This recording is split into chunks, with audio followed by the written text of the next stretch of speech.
Welcome to Legacy Lounge JD garu. Thank you so very much Raja Ravindra garu. సినిమాకి ముందు, సినిమాకి వచ్చే వరకు చక్రి అండి. అంటే నీకు ఇక్కడ దీంట్లో నాకు మళ్ళీ ఒక చిన్న టెన్షన్. తెలిసి అడుగుతున్నావా తెలియక అడుగుతున్నావా? లేదురా విను.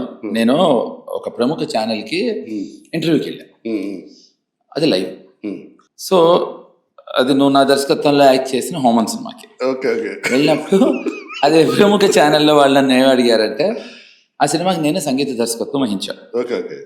వహించినప్పుడు సార్ మీరు ఒక పాట ఉంది దాంట్లో, హే మిస్టర్ నిన్నే వినబడదా అని, ఇది ఎలా కంపోజ్ చేశారండి? చాలా మాటల పాట చాలా భలే ఉంది అన్నారు. కాదు, నీకు డ్యూయట్ ఉంటేనే కొంటాను దిల్రాజు ఆ సినిమా. నాకు తెలుసు, ఎందుకంటే ఆ సినిమా దిల్రాజుని తీసుకొచ్చింది నువ్వే, నాకు గుర్తుంది. అంటే మీ అందరికీ తెలియాలి అంటే వీడు నన్ను చంపుకు తినేవాడు. ఏంట్రా రాజు గారు వస్తున్నారు ఏంటి, అసలు పట్టించుకోరు ఏంటని. పట్టించుకోరు కాదురా, రాజుకి సినిమా నచ్చిందిరా అని చెప్పేది మళ్ళీ వద్దామండి. సో ఇప్పుడు ఏంటంటే వీడు అడిగిందంటే నాకు టెన్షన్ ఉంది. సో ఆ పాట స్టార్ట్ అయింది. అడిగారు నేను ఏమన్నా అంటే, ఇది ఆల్రెడీ చెప్పాను రా ఒక చోట, బట్ మళ్ళీ ఎందుకు ఇక్కడ చెప్తున్నా అంటే, సో నేనేం లేదంటే నేను సాంగ్ కంపోజ్ చేయడానికి యాజ్ అ మ్యూజిక్ డైరెక్టర్ నేను ఊటీ వెళ్దాం అనుకున్నాను. సరే వద్దని అరకు వెళ్ళాను నేను. కొంచెం మన తెలుగు పాట కదా, తెలుగు ట్యూన్ రావాలి, ఊటీ వెళ్తే తమిళ్ ఇన్ఫ్లుయెన్స్ ఏమన్నా ఉంటుందేమో అని ఫీల్ అయ్యాను నేను. ఇదే చెప్పాను. సో నేను నడుచుకుంటూ వెళ్తున్నా, కంపోజిషన్ రావట్లేదు, నడుచుకుంటూ వెళ్తున్నా, కంపోజిషన్ రావట్లేదు. అంతలోపల అలా నడుచుకుంటూ వెళ్తుంటే అరకులో ఒక చుక్క పడింది నా మీద. ఏయ్ అన్నాను. టటక్ అని 2 పడ్డాయి. నిన్నే టట అని పడింది అని చెప్పంగానే వాళ్ళకి తెలుసు, అవునా మేము ఈ సినిమా మీరు కాపీ కొట్టారు అనుకున్నాం అన్నారు. అన్నాను అది లైవ్ రా, కాపీ కొట్టడం ఏంటంటే మంత్రి గారి వెహికల్లో పాట, అది యాజ్ ఇట్ ఈస్గా లేపా నేను, లేకపోతే అరకెళ్ళటం చుక్క పట్టడం ఉంటుందా అన్న తర్వాత అక్కడ ఏమైందంటే ప్రాబ్లము, నేను చెప్పను అనుకుని వాళ్ళు సాంగ్ క్యూ వేసి పెట్టారు. నేను ఏదో చెప్తే వేసి నన్ను ఏదో చేద్దాం తప్పని పాటేశారు. ఇప్పుడు నా భయం ఏంటంటే, అలా నువ్వు వెనకాల నా హిస్టరీ అంతా తెలుసుకుని, నేనేమో ఇప్పుడు నేను ఇండస్ట్రీకి రాకముందు నేను అసలు జీనియస్ని, ఇంటెలిజెంట్ని, అసలు మా ఇంటి పక్కన వాళ్ళు, మా ఇంటి ఎదురుగుండా వాళ్ళు నాతో మాట్లాడడానికి కుతూహలం, ఇవన్నీ నేను చెప్పిన తర్వాత నువ్వు ఎంతదో అని నాకు తెలుసు అని చెప్పావు అనుకో, కష్టం. నువ్వు జీనియస్ అండి అందరూ ఊరుకరా, ఏదో నువ్వు నన్ను నేను ఎన్నో అనుకోవాలి కాదురా. కాదు చక్రి, అప్పటి నుంచి అలాగే ఉన్నావు చక్రి, నువ్వు అసలు ఇంకా గ్లామర్ ఉన్నావు అప్పుడు కన్నా. అంటే రహస్యం తెలియదు కానీ రవి, నేను ఈ పాడ్కాస్ట్ చూసా రాము గారిది. దాంట్లో నా కొడుకు నిన్న ఎక్కువ చూస్తున్నాను రా, భలే అందంగా ఉన్నావు అంటే. రాము గారితో చాలా ఎక్కువ చూసా ఆయనతోనే ఉన్నా, ఆయనతోనే చూసి రే అది గుర్తు చేయి. నీ విషయం ఒకటి జరిగింది రాము గారితో నాకు, ఎప్పుడు అరౌండ్ అంతం టైంలో. అది ఇప్పుడే చెప్పానా? చెప్పేయాలి ఇప్పుడే. అవును. సో నాకు అంటే ఇప్పుడు నేను వాడి ఏరా వరే అనుకోవటం ఇక్కడ ఏదో అని సరదాగా మొదలెట్టే, కానీ మీ ఇద్దరం we been friends from donkey years ఎప్పటి నుంచో. So coming back to this, వీడు రాము గారి దగ్గరికి చాలాసార్లు వస్తూ ఉండేవాడు. నేను అసిస్టెంట్ డైరెక్టర్గా ఉన్నాను అప్పుడు. అంతం సినిమాకి వచ్చినప్పుడు కలిశాడు. నేను తేజ్ మాత్రం సాంగ్ జరుగుతుంది వచ్చాడు. అప్పటికి రాము గారి కోసం తెగ ట్రై చేశాడు, ఎలాగైనా ఆయన సినిమాలో యాక్ట్ చేయాలి. సరే రాము గారు ఏదో సాంగ్ అవుతూ బయటకు వస్తే ఆల్రెడీ అప్పటికే ఫేమస్ వీడు. అప్పటికి నేను న్యూ స్ట్రగ్లర్, వాడు ఫేమస్ ఓల్డ్ స్ట్రగ్లర్ అప్పటికి. సో ఎలా స్ట్రగుల్ అవ్వకూడదు అనేది వీడి దగ్గర నుంచి నేర్చుకున్నాం మేము. ఎందుకంటే ఇప్పుడు నేను చెప్పేదాన్ని బట్టి మీకు అర్థమవుతుంది. వీడి స్పెషాలిటీ ఏంటంటే వీడు స్ట్రగ్లర్స్లో స్టార్. నిజంరా, అంటే వీడు ఎంత అంటే వీడు ఆఫీస్కి వెళ్ళంగానే రాజావేంద్ర ఇచ్చాడు అనేవారు. అంటే వీడు ఫేమస్, ఆడియన్స్కి ఇంకా అప్పటికి తెలియదు, కానీ సినిమా వాళ్ళందరికీ తెలుసు వీడు. సో అలాగే రాము గారికి కూడా తెలుసు. అప్పటికి రాము గారి దగ్గరకు ఒక 20-30 సార్లు వచ్చాడు. రాము గారు ఎప్పుడు బాగా మాట్లాడేవారు వీడితో. చాలా చాలా తక్కువ మందికి తెలుసు వీడు అసలు పేరేంటో. తెలుసారా ఆడియన్స్ కి? చెప్పచ్చా? రమేష్ వీడి పేరు. రాజా అంటారు, నువ్వు మాత్రం రవి అంటారు. అవును, నన్ను ఇంట్లో రవి. వీడేంటంటే వీడి యాటిట్యూడ్ అప్పటి నుంచి, అందుకని పేరు మామూలుగా ఇంకా ఏమంటే సురేష్, కుమార్, హరీష్, శ్రీను అలా పెట్టుకోవచ్చు మాలాగా అందరిలాగా. నాది శ్రీనివాస్ చక్రవర్తి, రాజా రవీంద్ర అంటే వాడు అనుకోవటం అలా అనుకున్నాడు. అది రాజా రవీంద్ర అనుకోలేదు, రాజా రవీంద్ర అని అనుకున్నాడు. ఆ పేరు మార్చుకున్నాడు, అయిపోయింది. సరే వదిలి. వచ్చిన తర్వాత వీడు వచ్చాడు. రాము గారు సడన్ గా సోలోగా బయట దొరికాడు. రాజా రాజా రాజా అంటే చెప్పే కదా స్ట్రగ్లర్లో స్టార్ కనుక వీడు రాము గారికి తెలుసు. రాజా సడన్ గా వీడు రాము గారితో ఏదో మాట్లాడటం మొదలెట్టాడు. మేము కొంచెం హ్యాపీ ఫీల్ అయ్యాం. ఓ రాము గారు కొంచెం ఎక్కువ ఫోకస్ చేస్తున్నారు వీడికి డెఫినెట్గా ఇంకా క్యారెక్టర్ షూర్ షాట్. సో అంటే as a senior struggler respect ఉండేది నీ మీద మాకు. సో వీడు వచ్చాడు, ఆయనతో మాట్లాడాడు.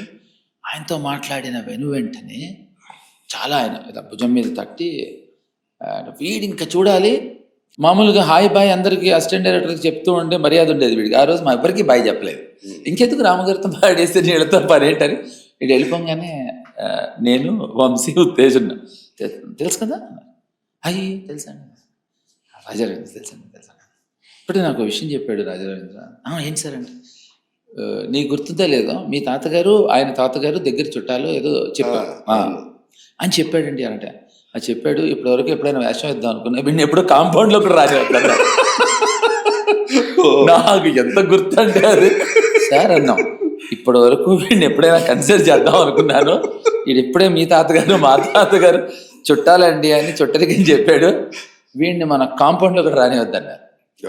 ఆయన చెప్పారు రానివ్వలేదేమో అనుకున్నాను నేను. సినిమాలో రాకముందు ఏం చేసేవాడిని అంటే ఎక్కడ చదువుకున్నావు ఎక్కడ ఏంటి అది ఎవరికి తెలియని ఒక భాష ఫ్లాష్ బ్యాక్ ఏమైనా ఉందా అని. కాదురా ఇప్పుడు నేను చదువుకున్నానని మీ అందరూ అనుకుంటున్నారు. 100% చదువుకున్నాను.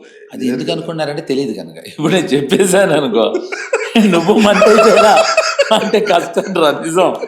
నేను అందుకనే అది చాలా రహస్యంగా పెట్టి చాలా మందికి కేంబ్రిడ్జ్ యూనివర్సిటీ లండన్ అని చెప్తూ ఉంటాయి. ఎందుకంటే నాకు తెలిసినాడు ఎవడు హైదరాబాద్ దాటిన వాడు లేడురా. మా అయితే నువ్వు మెడ్రాస్ వరకు వెళ్ళావు తప్ప నాకు తెలిసినాడు ఎవరు లేడు కనుక. సో మనకు చదువు సందర్భం పెద్ద అప్పలేదు అబ్బాయి. స్కూలింగ్ అంతా మనకు లేదు అసలు. మన స్కూల్కి నిజంగా నాకు స్కూల్ ఫ్రెండ్స్ లేరు. జోక్స్ అపార్ట్ నాది హ్యాబిట్స్లో సంతోష్ స్వప్న థియేటర్ అని ఉంది. దాని ఎదురుగుండా మా school Saint George's Grammars high school. నువ్వు నమ్మవు నేను ఆ సినిమా చూసి ఇచ్చేవాడిని. సూపర్ మ్యాన్ రిలీజ్ అయినప్పుడు. సో నాకు first Superman cinema I don't know why I was always maybe అంటే ఇప్పుడు కొంతమంది కొన్ని ఇన్క్లినేషన్స్ ఉంటాయిరా. సో నాకు ఆ సూపర్ మ్యాన్ చూసి వచ్చేసిన వెంటనే నాకు ఆ డైరెక్టర్ పేరు రిచర్డ్ డానా. అతను దాని ముందర తీసిన ఓమెన్ అనే ఫిల్మ్ తీశాడు, హారర్ ఫిల్మ్. అప్పటికి ఆల్రెడీ చూసాను నేను. సో ఇది చూడటం వల్ల నా క్లాస్కి ఎదురుగుండా సంతోష్ స్వప్న థియేటర్స్. సో అప్పట్లో Casio whatever it is watches వచ్చేవి 130 రూపాయలు. అది కొనుక్కు పెట్టుకున్నాను. ఎందుకు తెలుసా? లిటరల్గా అక్కడ ఏ సీన్ అవుతుందో ఇక్కడ కూర్చొని వినేవాడిని, ఆలోచించేవాడిని. ఇప్పుడు సూపర్ మ్యాన్ ఎగిరాడు ఇది వచ్చింది. నా class I never bother to. Okay. But unfortunately I was little good student. So అందుకని బాగానే చదువుకున్నా. సో ఇంటర్మీడియట్ ఫస్ట్ ఇయర్లో ఉండగానే నాకు శివ అవకాశం వచ్చింది. సో దానికి ముందర ఏంటంటే నేను ఇది ఎప్పుడు చెప్పలేదు. మరి నీ దగ్గర ఏదో ఒకటి తెలియని చెప్పాలి కదా. సో అంటే నీకు ఎలాగో తెలియదు కనుక ఎవరికి తెలియదు కనుక సో నేను కొంచెం బాగా చదువుకోవటం వల్ల నేను ఇంటర్మీడియట్ ఫస్ట్ ఇయర్ శివాకి వచ్చే ముందే ఇది మాత్రం మీకు అవకాశం ఇస్తున్నా ఆడియన్స్కి. ఏంటంటే అబ్బో ఇది చెప్పాడు రా బాబు అనుకోవడానికి. మా బ్రిలియంట్ ట్యూటోరియల్స్ అని ఉండేది. అక్కడ నేను ఆర్గానిక్ కెమిస్ట్రీ అండ్ ఫిజిక్స్ నేర్పించాను. ఇంటర్లోనే నీకు ఐక్యూ ఉంది బాగా. అరే నిజంగా నువ్వు అసలు ఏది మర్చిపో కదా. ఇప్పుడు చెప్ప కిందది ఈ బిల్డింగ్ వాచ్మెన్ పేరుతో సహా చెప్తుంటే అరే సుబ్రహ్మణ్యం ఎలా ఉన్నావు సార్ కాదురా. అంటే మన చుట్టుపక్కల పరిసర ప్రాంతాలు పైగా వాచ్మెన్స్ పేర్లు తెలుసుకోవడం చాలా అవసరం. అది అలవాటు అయిపోయింది రాముగారి దగ్గర ఉండటం వల్ల. నువ్వు పూర్తిగా చెప్పాలి క్వశ్చన్ సమాధానం అంతే. ఇంకేం చెప్తావు ఏంటి? ఇక్కడే హైదరాబాద్ లో నేను పక్క హైదరాబాద్ లో పుట్టి పెరిగాను. హైదరాబాద్ బర్కత్పురా గీతా నర్సింగ్ హోమ్ లో పుట్టాను. సో అమ్మ నాన్నగారు మైగ్రేటెడ్ టు హైదరాబాద్. సో నేను అఫ్కోర్స్ చాలా ఇంటర్వ్యూస్లో చెప్పిందా I feel very proud talking about my mother. She's one of the very highly educated women ఇండియాలో. అండ్ మ్యూజిక్లో ఆవిడ she's a legend in music. So ఆవిడకి మల్టిపుల్ పీజీలు, మల్టిపుల్ డాక్టరేట్లు, మల్టిపుల్ ఇవన్నీ ఉండటం వల్ల నాకు చదువు పెద్ద. సంగీతం కూడా నేర్చుకున్నావు కదా? కాదురా, నాది వినికిడి జ్ఞానం. అంటే చిన్నప్పటి నుంచి ఏంటంటే రవి ఒక అదృష్టం ఏంటంటే మన పరిసర ప్రాంతాలను బట్టి మనం కొంచెం మన మీద ఒక చిన్న ప్రభావం చూపిస్తుంది. అది ఇప్పుడు నువ్వు నీ మీద ఏం లేదు అని అనకు. ఏ కొద్దిగా ఉన్నా కూడా అదే నోటుదోల ఇంట్లో లేదురా. అది నీలాంటి ఫ్రెండ్స్ కాదు. నువ్వు ఒక్కడికి చాలదు నోటుదోల అసోసియేషన్ ప్రెసిడెంట్ రా నువ్వు. నీకు గౌరవ అధ్యక్షుడు ఇస్తే మళ్ళీ కాదు ఆహా, గౌరవ అధ్యక్షత ఇస్తున్నావు గౌరవంతో. ఎందుకంటే కానీ మధ్యలో మళ్ళీ ఈ పాడ్కాస్ట్ అనేప్పటికీ మేము లీనియర్ ప్రోగ్రెషన్లో వెళ్ళక్కర్లేదు. వీడు నాకు ఇచ్చిన బెస్ట్ కాంప్లిమెంట్ ఎప్పుడో ఒక 20-25 ఏళ్ల కింద ఎక్కడో ఏదో ఫంక్షన్కి వెళ్ళాను రా, ఏ ఫంక్షన్కో తెలియదు. ఇద్దరం పక్కన కూర్చున్నాం. అసలు మన ఇద్దరిని ఎందుకు ఫంక్షన్ పిలిచారో నాకు ఇప్పటికీ అర్థం కావట్లేదు. పిలిచారు, ఫ్రంట్ రోలో కూర్చోబెట్టారు మనని. అప్పటికే అర్థం కాలేదు. నువ్వు నన్ను ఏంటి అంటున్నావు, ఏంట్రా వాడు ఎవడో స్పీచ్ ఇస్తున్నాడు, నెక్స్ట్ నన్ను పిలుస్తున్నారు. సో నేను కూడా చెప్పాను నీకు ఇది ఏంట్రా పిలవరేంట్రా మన్ని అంటే, అదేరా ఎప్పుడు మైక్ ఇస్తారా అని నేను టెన్షన్ పడుతున్నాను, ఇంకా మైక్ ఇవ్వలేదే అంటే నువ్వు టెన్షన్ పడుతున్నావు అన్నావు. కాదంటే నేను I was always been a very shy kid Ravi. అవునా? కాదు నేను been a very shy kid రా, నిజం. దాన్ని కవర్ చేస్తుంటా ఇలాగా. ఇదేంటంటే ఇది డిఫెన్స్ మెకానిజం అంటారు దీన్ని. నిజం. ఎడ్యుకేషన్ అంటే ఇంకా స్కూల్లో ఉన్నాం కనుక, సో గ్రామర్ స్కూల్లో చదువుకున్నాను, హైదరాబాద్లోనే పుట్టి పెరిగాను. So I was basically cricketer. I used to play cricket. Between cricket and movies I was always fascinated with movies. నా చిన్నప్పటి నుంచి అంటే నాకు అంటే సరదా కబుర్లు పక్క కడితే సీరియస్గా నాకు చాలా భయం ఎవరిని చూస్తే అంటే, నేను డాక్టర్ని అవుదాం అనుకున్నాను, పైలట్ని అవుదాం అనుకున్నాను, లేకపోతే ఇంకేదో ఇంజనీర్ అవుదాం, ఇంకేదో చెప్తారు. యాక్టర్ అవుదాం అనుకున్నాను అని వచ్చిన వాళ్ళు యాక్టర్లు అయ్యారా. అది ఏదో అవుదాం అనుకొచ్చిన వాళ్ళు యాక్టర్లు అవుతూనే ఉన్నారు. కాదు, ఎందుకంటే నువ్వు ఏం అవుదాం అనుకుని వచ్చావో అది అవ్వకపోతే ఫెయిలియర్. నువ్వు పైలట్ అవుదాం వస్తే నువ్వు యాక్టర్ అవడం ఏంటి? అది నాకు అసలు అది ఎక్కదు రాదు నాకు. వీడికి నాకు మళ్ళీ ఒక మంచి పోలిక ఉంది ఈ విషయంలో. నేను సినిమాల్లో పాటలు పాడాను. పాటలు పాడినప్పుడు బాలసుబ్రహ్మణ్యం గారు అడిగారు నన్ను, ఎందుకు పాడారు అని. నాన్న మీకు చాలా పొగరు బాలసుబ్రహ్మణ్యం గారు. ఆయన చాలా ఫ్రెండ్లీగా ఉండేవారు, తెలుసు, చాలా సరదాగా ఉండేవారు ఆయన. అవునా అండి, ఒక పొగరా అండి నాకు, మీరు బాగా పాడతాను, చాలా బాగా పాడతాను అని అనుకుంటారు. మీరు బాగా పాడతారని తెలియడానికి నేను పాడానండి, నాలాంటి అదొకడు పాడితే పక్కన మీ పాట బాగుంటుంది అని. So that's how my education. మా ఇంట్లో ఏంటంటే అందరూ కొంచెం ఎడ్యుకేషన్ బేస్డ్. మా నాన్నగారు హైలీ ఎడ్యుకేటెడ్ రా. మై మదర్ ఆల్రెడీ అప్పటికే ప్రొఫెసర్ మ్యూజిక్లో. సో నాకేంటంటే ఇంట్లో education was must and should. So అలా అనుకోకుండా వచ్చేసింది. సో ఇంటర్మీడియట్ ఫస్ట్ ఇయర్లో రాము గారిని కలవటం జరిగింది. సో నాకు అదృష్టం ఏంటంటే ఈజ్ అ వెరీ గుడ్ గురు, అద్భుతమైన గురువు. నా చదువు ఆపనివ్వలేదు ఆయన. మా మదర్ వద్దు ఆపద్దు అన్నారు. అదే టైంలో ఆయన కూడా నాకు నువ్వు చదువు కంటిన్యూ చెయ్యి అని చెప్పటం ప్రాబ్లీ నేను లేకపోతే మానేద్దాం అనుకున్నా. సో సినిమాలోకి వచ్చిన తర్వాత కూడా I continued my education. Super. So ఎక్కడ దాకా continue? Finished my engineering. Super కదా. అంత టైం ఎక్కడ ఉండేది అసలు? సినిమాలోకి వచ్చిన తర్వాత ఫస్ట్ సినిమాకి సూపర్ సక్సెస్ కాబట్టే ఇంకా కంటిన్యూ చేయటం చాలా మస్ట్ అండ్ షుడ్ అయింది. రాము గారు ఆపడానికి రాగానే రోజు నా దగ్గర అసిస్టెంట్ డైరెక్టర్ కూడా జాయిన్ అయ్యాయి కదా. రాగానే ఫస్ట్ మేము అందరం వచ్చి 25 డిప్స్ కొట్టాలి. డిప్స్ కొట్టిన తర్వాత నేను చదువుకోవాలి. సో పనులు నాకు స్పెషల్ పనులు ఏమన్నా ఉంటే, so I was always is blue eyed boy. కొంతమందిని స్టార్స్ చేయటంలో రాజా రవీంద్ర ఐ థింక్ నాకు మళ్ళీ దాచేదేంటి, రవితేజ ఎదుగుదలలో ఎక్స్ట్రాడినరీ కాంట్రిబ్యూషన్ మా రాజా రవీంద్ర. అరే నువ్వు రాకముందు కూడా తన దగ్గర టాలెంట్ ఉందిరా.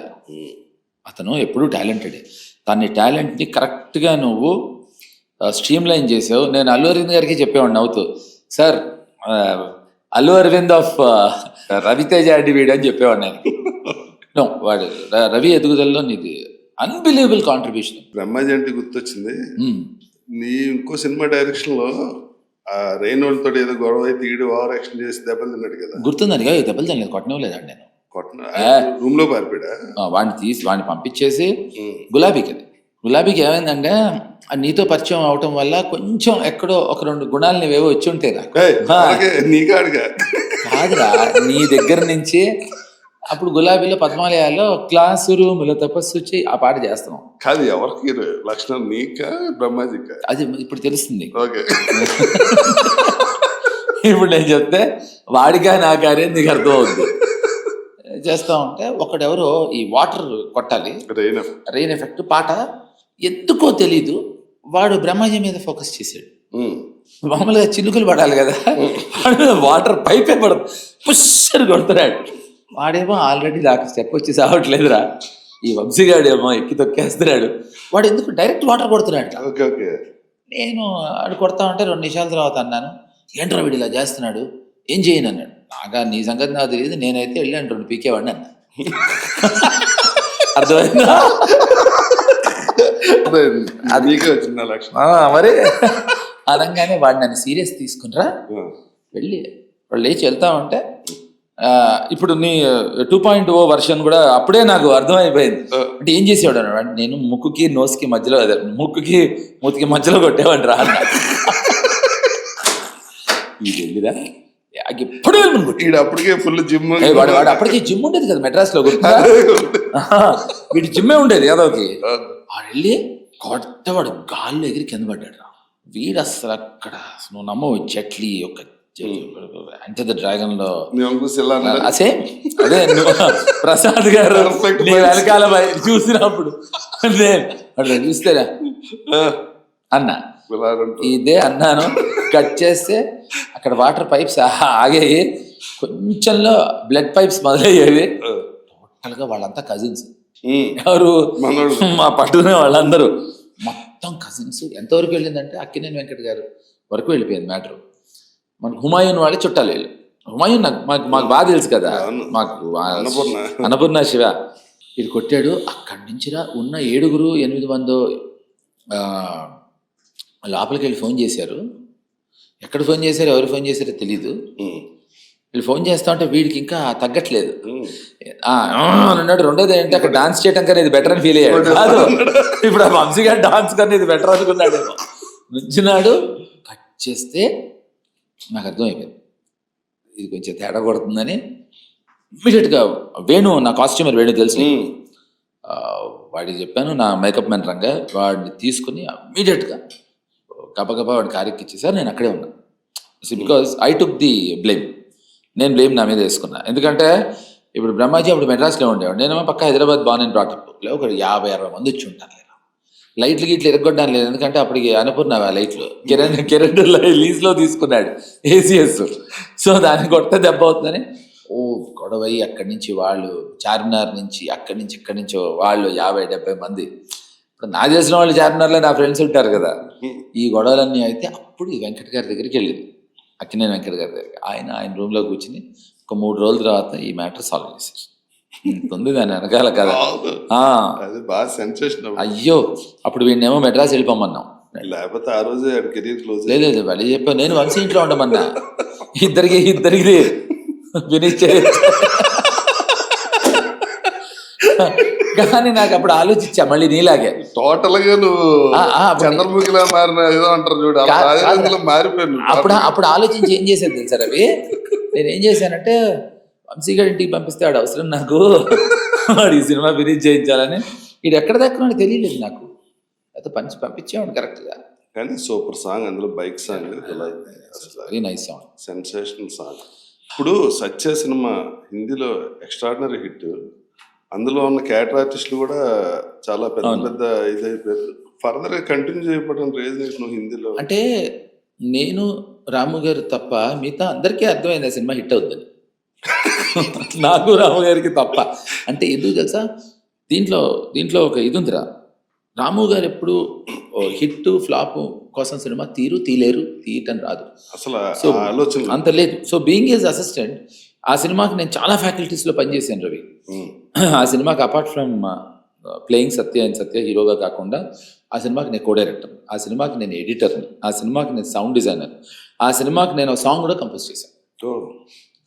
సో నాకు ఆ పోస్ట్ ప్రొడక్షన్ రాము గారు నీకు ఎంత టైం కావాలన్నారు, సౌండ్ డిజైనింగ్ ఎంత టైం ఇస్తారన్న, నీ ఇష్టం వచ్చిన టైం తీసుకో అన్నారు. సో ఆల్మోస్ట్ నాకు సౌండ్ డిజైనింగ్ అవన్నీ పైగా 3 లాంగ్వేజ్లు, హిందీ, తెలుగు, తమిళ్. సో దాంతో టుక్ సమ్ 4-5 months అయిపోయి, సో అది అయ్యే టైంకి నేను తెలుగులో కూడా అప్పుడు కృష్ణారెడ్డి గారి సినిమా ప్రేమకు వెళ్ళారు ఆల్రెడీ సైన్డ్, 2 సినిమాలు సైన్ చేసి ఉన్నాను. సినిమా అక్కడ హిట్ అయ్యి వచ్చి ఇక్కడ సినిమాలు చేసి రాము గారితో ఉండాలి, ఎందుకంటే రాము గారు అది వేరు, నీకు తెలుసు అసలు.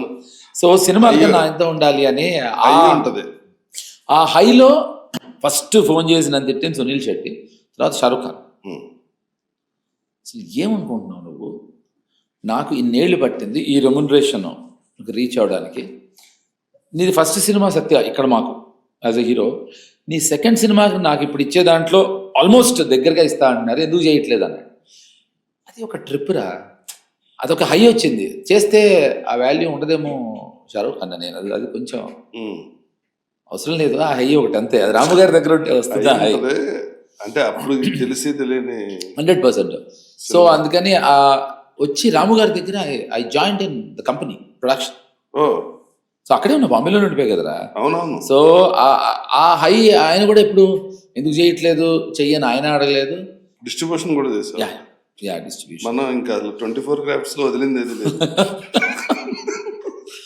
లేదురా, అందుకనే రా మనకి అన్ని క్రాఫ్ట్స్ లో కొంచెం కొంచెం తెలిసి. కానీ చక్రి నీ డైరెక్షన్ ఇది నాకు బాగా ఇష్టం, ఎందుకంటే నీ దగ్గర ఒక ప్రిపేర్డ్ ఒక పేపర్ ఉంటది, ఆ షార్ట్ యాజ్ ఇట్ ఈజ్ వచ్చేదాకా సమస్య లేదు. అది నేనంటే ముందరే షార్ట్ డివిజన్ నాకు స్టోరీ బోర్డ్, షార్ట్ డివిజన్ కూడా రెగ్యులర్ షార్ట్స్ ఉండదు. థ్యాంక్ యూ నిజంగా అది నేను నీ దగ్గర ఫస్ట్ టైం ఆ పేపర్ లో ఎన్ని షార్ట్స్ తీయాలన్నది క్లారిటీ ఉంటుంది. అంటే I would have a storyboard, then I would have ఒక ప్రాసెస్ ముందరే. అంటే మిగతా వాళ్ళందరికీ అక్కడ ఉండొచ్చు, నేను ఇక్కడ పెట్టుకుని ఉంటానేమో. నీకే ఉంటది ఇక్కడ. నా చిన్నప్పుడు విషయాలు మర్చిపోయి కాదు అంటే ఇట్స్ అబౌట్, అంటే చాలా మందికి తెలియదు ఏంటంటే రవి, అది అట్లీస్ట్ నీ షోలో అయినా చెప్పాలి నేను. చాలా మంది మామూలుగా బయట వాళ్ళ సంగతి వదులు, మన ఇండస్ట్రీ వాళ్ళు కూడా ఏముందిలే ఏదేంటి ఈ రాము గారి దగ్గర ఏదో ఉన్నాడు, హీరోగా సినిమాలు చేశాడు, డైరెక్షన్ చేశాడు అనుకున్నారు. కాదు, నేను రాము గారి దగ్గర శివ నుంచి సత్య వరకు నేను డైరెక్షన్ డిపార్ట్మెంట్లో వర్క్ చేశాను. ఆయన ప్రతి సినిమాకి నేను అసిస్టెంట్ డైరెక్టర్, క్షణక్షణానికి నేను క్లాప్ అసిస్టెంట్ని, శివాకి అప్రెంటిస్ని, హిందీ శివాకి నేను ఇది రాసేవాడిని, నేను ఎయిటింగ్ రిపోర్ట్స్ రాసేవాడిని. So then I was also into, నేను నివాస్ అని రాము గారి దగ్గర రంగీలా గాయానికి వాడికి నంది అవార్డు కూడా వచ్చింది, మాతృదేవ బాబాకి వాడు సమ్ నేషనల్ అవార్డు కూడా తీసుకున్నాడు యాజ్ అన్ ఎడిటర్. సో రాము గారి దగ్గర ఉండేవాడు, వాడి దగ్గర నేను ఎయిటింగ్ అసిస్టెంట్గా కూడా పనిచేశాను. నీకు ఈ ఫేమ్ డబ్బు కన్నా రాము గారి దగ్గర ఎంజాయ్ చేసే life 100%. I still enjoy his company రా. అవును, కాకపోతే మీ ఇద్దరం quite opposites Ravi, quite opposites. అంటే ఇప్పుడు ఫర్ ఎగ్జాంపుల్ ఇన్ఫ్లుయెన్స్ నీ మీద బాగా పడి ఉంటుందని నా డౌట్. అంటే సినిమా సూపర్ హిట్ అయినా ఏముంది, మన లైఫ్ ఇంతటే బాగుంది, ఆ కెరీర్ అయిన తర్వాత మనకు టాలెంట్ ఎప్పుడు ఉంది, ఎప్పుడైనా ప్రూవ్ చేసుకోవచ్చు అనే ఒక యాటిట్యూడ్ ఉండేదేమో అప్పట్లో. కాదురా, అది ఏంటంటే ఎయిమ్, అంబిషన్ అండ్ గోల్ అని ఉంటుంది ప్రతి ఒక్కళ్ళకి. నాకు to become an actor was my aim, to become a hero was my goal, to do a film in Hindi as a hero was my ambition. So దాంతో అయిపోయిందని అంటలేదు నేను. సో అది అటైన్ చేసిన తర్వాత సూపర్ సక్సెస్ అయ్యేగా కాదు, అదే అంట, దాన్ని అటైన్ చేసిన తర్వాత అంతకన్నా బెటర్గా చేస్తాం లేదు తెలియని దాన్ని చెడగొట్టకూడదు. సో నేను ఏదో సినిమా ఫర్ ఎగ్జాంపుల్ శివ అయిన తర్వాత దాదాపుగా నేను మోర్ దెన్, అంటే అది ఎంత పెద్ద హిట్టో నీకు బాగా తెలుసు, ఆడియన్స్కి ఎంత గుర్తుందో నాకు ఐడియా లేదు.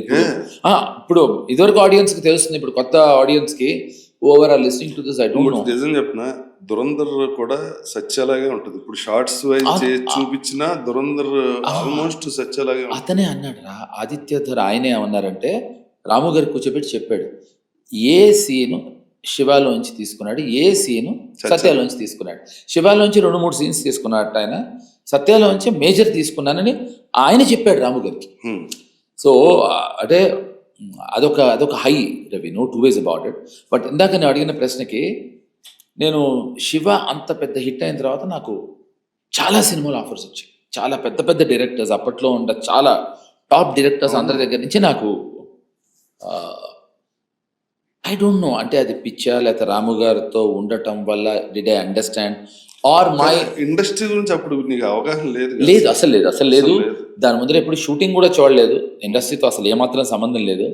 Maybe I don't know, Ramu గారితో ఉండే association or probably thanks to my parents రా. అంటే అట్ ద ఏజ్ ఆఫ్ 8 మా నాన్నగారు నాకు అప్పట్లో తెచ్చుకునేవాడిని ఆయన్ని. 16 చాప్టర్స్ ఉండేవి వివేకానంద గారి మీద. అది నాకు అట్ ద ఏజ్ ఆఫ్ 8 ఆయన నాకు నా చేత ఒక్కొక్కటి ఇంత పుస్తకం గ్రీన్ కలర్ అట్టలేసి ఇంత పుస్తకం ఉంటుంది వివేకానందవి.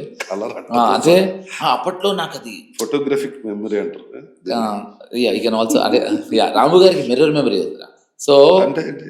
అంటే మిర్రర్ లాగా యూ కెన్ ఇట్స్ రిఫ్లెక్షన్. అంటే హీల్ రిమెంబర్ ఇట్. ఓకే. ఆయన అసలు మామూలు మెమరీ కాదు బాబోయ్. సో ఇది నాకు as I said the reason being చాలా మంది తిట్టేవారు నన్ను, డైరెక్టర్స్ చేయట్లేదు ఏంటి అని. నాకు ఎక్కడో ఏవో సినిమాలు చేసేద్దామని కాదురా. ఐ హ్యావ్ ఒక అంటే దాని తెలుగులో గొల్ అంటాం, urge to do something where I can relish, నాకు తృప్తినివ్వాలి. సో నేను ఏదో సినిమా చేసేసి నంబర్ ఆఫ్ ఫిల్మ్స్ చేసి నాకు ఒక పెద్ద కృష్ణారెడ్డి గారి సినిమాలు చేశారు, నీకు తృప్తినిచ్చినాయి? 100%.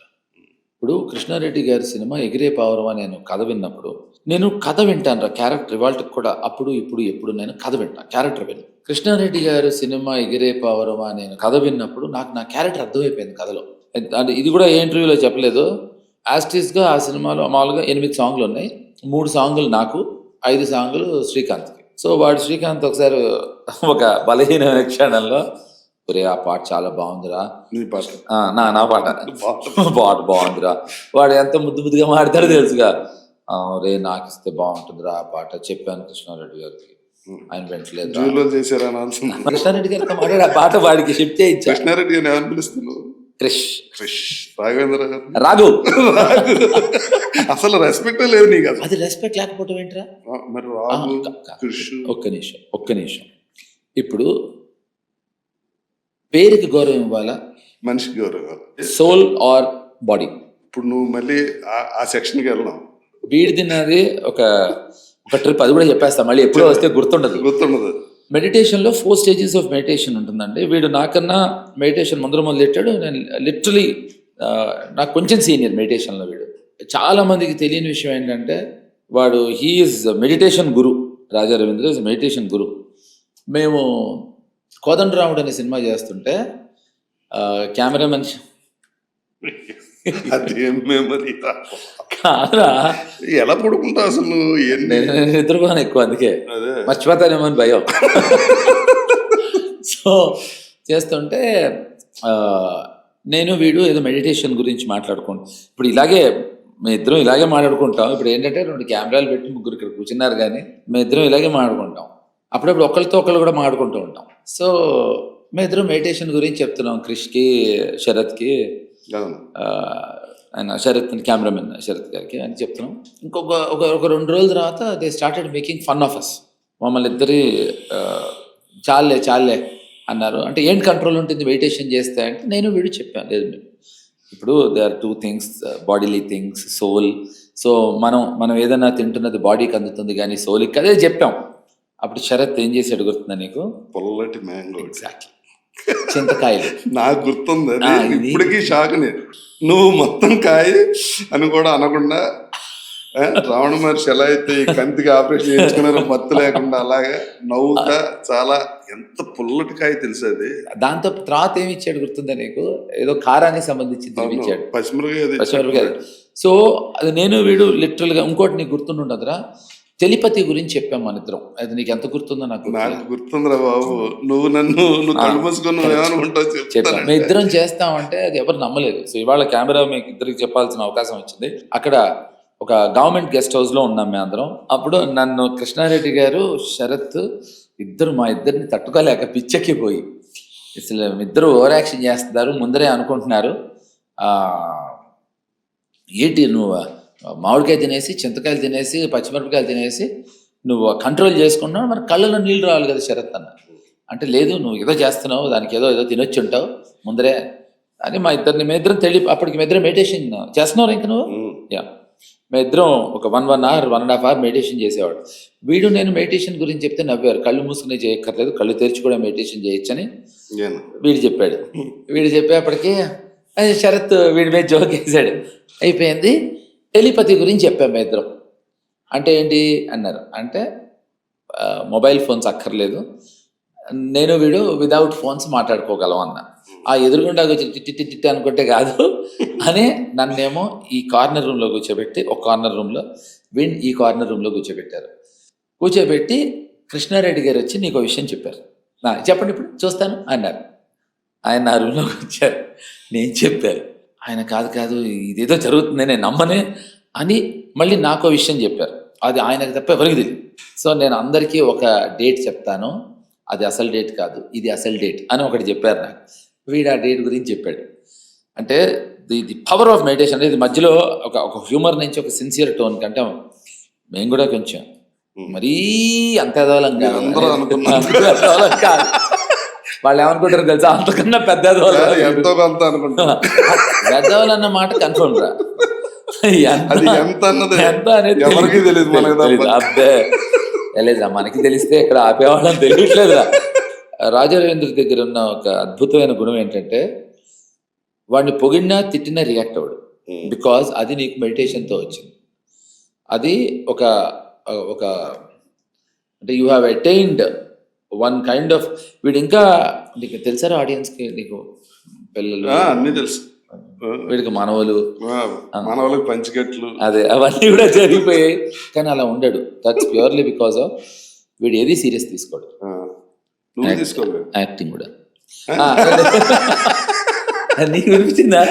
యాక్టింగ్ కూడా అన్నా బయట సినిమాలో కూడా. ఇదండి స్పోర్టివ్నెస్ అంటే. He is extremely sportive. See I'll tell you, ఇక్కడ ఎవరిని హ్యూమిలేట్ చేయడానికి లేదు. వాడు నేను సరదాగా మాట్లాడుకుంటున్నాం, మా గత స్మృతులు మాట్లాడుకుంటున్నాం. దాంట్లో మా ఫ్రెండ్షిప్ తాలూకు చిహ్నం ఇది. సో వాడు నన్ను రియాక్ట్ చేస్తాడు, నేను వాడిని రియాక్ట్ చేస్తాను. That doesn't mean that we want to demean each other. ఒకళ్ళనొకళ్ళు మేము తక్కువ చేసుకుంటాం. మేనేజర్ కూడా కదా. అవును, ఆ ఎపిసోడ్ చెప్పరా? 2 ఎపిసోడ్ లైఫ్లో వీడు ఎప్పుడు మర్చిపోడు. వీడు దిల్ రాజు గారి సినిమా చేస్తున్నా నేను, జోష్ చేస్తుంటే నేను మెడ్రాస్లో ఫైట్ తమిళ్ సినిమా కచేరీ ఆరంభం అనే సినిమా, అది సూపర్ గుడ్ వాళ్ళది. చేస్తుంటే ఉన్నట్టుండి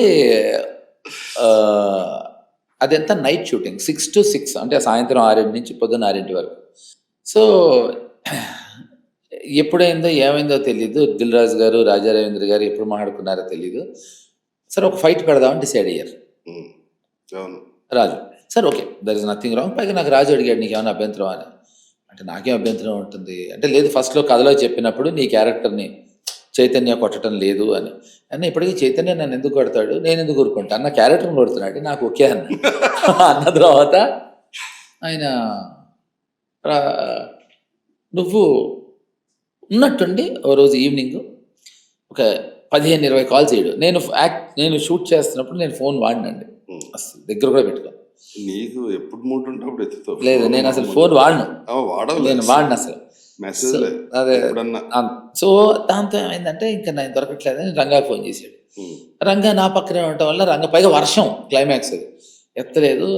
రాత్రి 8:30-9 రంగా ఎత్తితే ఏంటి రంగా ఎంతసేపు ట్రై చేస్తున్నా వాడు ఎక్కడ ఏమైంది అంత లోపల రాజుగారు ఫోన్ తీసుకుని రంగాన్ని కొంచెం ఘాటుగా స్పందించేప్పటికీ నేను వచ్చాను. వీడి 15 కాల్స్ని వీడికి ఫోన్ చేశాను, ఏంటి రవి అదే రా చాలాసార్లు ట్రై చేస్తున్నాం, ఇక్కడ ఫైట్ పెట్టారు, నేను రాను. వాడు ఫినిష్ చేయకుండా అని చెప్పి అంటే కాదురా రాజుగారు ఓకే అయితే అన్న రాజు ఓకే నేను రావట్లేదు, నేను ఆ సినిమా చేయను. ఎందుకు రంగానే ఏదో అన్నది అంతే, సినిమాకి దీనికి సంబంధం లేదు. రంగానే అన్నందుకే నాకు గుర్తుందా, రంగాని రాజు ఏదో అన్నాడు, రంగా నా మేకప్ పెన్ అండ్ ఆ సంబంధం లేకుండా వీడు ఫోన్ చేసి రాజుకు ఫోన్ ఇస్తే రాజు ఏదో రంగాని అన్నాడు. నేను రాను, ఎందుకు రావురా అన్నా, నేను రాను ఎందుకంటే రంగాన్ని తిట్టాడు. రంగా తిట్టాను మానేస్తా అన్నాడు, మళ్ళీ ఒకసారి తెచ్చాడు మన ఏం చేస్తాడో తెలియదురా అన్నానన్నా.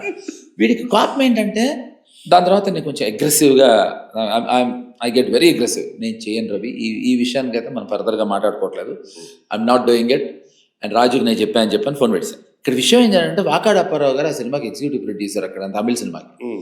వీడు రాజు వాకాడప్పారావు గారు మాట్లాడేసుకున్నారండి. ఎలా తెలుసా, సాయంత్రం 6 to మార్నింగ్ 6 అక్కడ ఉంటాట, అక్కడి నుంచి వచ్చి 7:30 ఫ్లైట్ ఎక్కుతాట. ఇక్కడ నా మీద దయచేసి 4:30కి వీళ్ళు వదిలేస్తారట, ఎందుకంటే నేను ఎయిర్పోర్ట్కి వెళ్ళడానికి 1 hour 6 o'clock మళ్ళీ ఇక్కడ వచ్చి ఇది వర్షంలో చేయాలి అంటే నన్ను అడగర్రా, మీరు చెప్పేస్తారా ప్రోగ్రామ్? మరి సినిమా అంటే అదే. అదే నేను అదే చెప్పాను, అందుకే నేను కూడా రాజుకి కరెక్ట్గా సినిమా చెప్పాను. రాను రాజు, నేను రాను, నేను చేయట్లేదు సినిమా, అది నేను చేయను అని పెట్టేశాను. ఇప్పుడు మధ్యలో వెళ్ళిపోతున్నాడు వీడికి ఏమో అక్కడ రాజు ఏమంటున్నాడు నాకు తెలియట్లేదు కదా. So but so sweet of Raju, ఇవాళ నీకు కూడా ఇది అని తెలియదు, సో స్వీట్ ఆఫ్ అని. నేను రాజు నువ్వు నా మేకప్ తెచ్చావు, this is not right, this is not right Raju అంటే కరెక్ట్ చక్రి, నేను ఇమోషన్లో ఇది అనేసిన. సరే ఇప్పుడేంది ఇప్పుడు సారీ చెప్పమంటావా అని. నువ్వు తిట్టినప్పుడు ఎవరెవరు ఉన్నారు పక్కన అన్న, ఎవరు పేర్లు చెప్పాడు, వాళ్ళు అందరూ ముందరే చెప్పాల. అరే వాళ్ళు ఇప్పుడు లేరు భయ్ అన్నాడు, షర్ట్కి విలువ అన్న. చాలా క్యూట్ రా, సో స్వీట్ ఆఫ్ రాజు. వాడు సూపర్ సూపర్. సినిమా అంటే పిచ్చి ప్యాషన్. 2 సినిమాలు అసలు ప్రొడక్షన్ మేనేజర్ చేయటమే కష్టం. అబ్బో 7-8 సినిమాలు ఒకేసారి ప్రొడక్షన్, అది కూడా పెద్ద పెద్ద సినిమా. అండ్ ఎప్పుడు స్మైల్తో ఉంటాడు.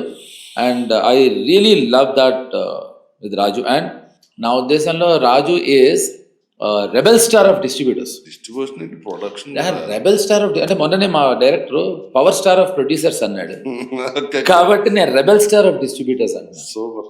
ఐ థింక్ అతను ఇంకొక ఎగ్జాంపుల్ చెప్పాలి. ఇప్పుడు నేను ఎవరితోనో మొన్న ఇదే మాట అన్నాను రా, రాజు రాజే అసలు రాజు. పైగా ఇంకోటి, రాజుతో నాకు అప్లికేషన్ లేదు, రాజు నాతో ఎప్పుడైనా సినిమా చేయట్లేదు, నేనేం రాజుతో సినిమా చేయట్లేదు, మీ ఇద్దరం రెగ్యులర్గా we are very good friends from a long time, కలవను కూడా లేదు, సరదాగా మన సినిమా కొన్నాడు. అదే అది దాని తర్వాత అక్కడ హలో హలో కండిషన్ నాకు అర్థం కాలే అప్పుడు. అవును అదే నీకు డ్యూట్ పెడతాను సినిమా సినిమా కాదు, నాకు ఇంకో ఆఫర్ ఇచ్చాడు రా అప్పుడు, ఓపెన్ గా అందరి ముందర ప్రెస్ మీట్ లో చెప్పాడు, నువ్వు అనుకుంటున్నావు నువ్వు యాక్షన్ సినిమాలు తీస్తున్నా అని, నాకు నీ లవ్ స్టోరీ మస్తు నచ్చింది, నువ్వు గిట్ట మళ్ళీ లవ్ స్టోరీ సినిమా తీసే చెప్పి నేను ప్రొడ్యూస్ చేస్తాను కూడా అన్నాడు. నాకు మొన్న ఎవరు అడిగారు, ఒక జర్నలిస్ట్ అడిగాడు, నేను రాజుని తెగ పొగుడుతున్నా, పొగుడుతుంటే నేను రాజు ఇదే చెప్పాను, నాకు రాజుతో పనేం లేదండి, రాజుకి నాతో అంతగానే పనేం లేదు అంటే, ఏముందండి మరి రాజు గారి సినిమాలు కూడా, దిల్ రాజు గారి సినిమాలు కూడా ఫ్లాప్ అయినాయి కదా అన్నాడు. సచిన్ తెండూల్కర్ చాలా గొప్ప ప్లేయరు, అతను కూడా 1 run-కి 0-కి 5-కి అవుట్ అయ్యాడు రా, 99లో కూడా అవుట్ అయ్యాడు. అంత మాత్రాన్న you cannot discard Sachin Tendulkar. ఎందుకు అంటే ఒక కొత్త షాట్ ట్రై చేయడానికి వెళ్ళి అవుట్ అయ్యవచ్చు, లేకపోతే ఎక్స్ట్రాడినరీ బాల్ వల్ల దాన్ని డిఫెండ్ చేయడానికి వెళ్ళి అవుట్ అయ్యి ఉండొచ్చు. అలాగే రాజు రిలీజ్ చేసినప్పుడు ఇంకో ఎక్స్ట్రాడినరీ ఫిలిం రావడంలో ఆడకపోయి ఉండొచ్చు, లేకపోతే ఆయన ఐడియా జనాన్ని నచ్చకపోవచ్చు. అలా అని ఆగలేదు రాజు, ఆగలేదు.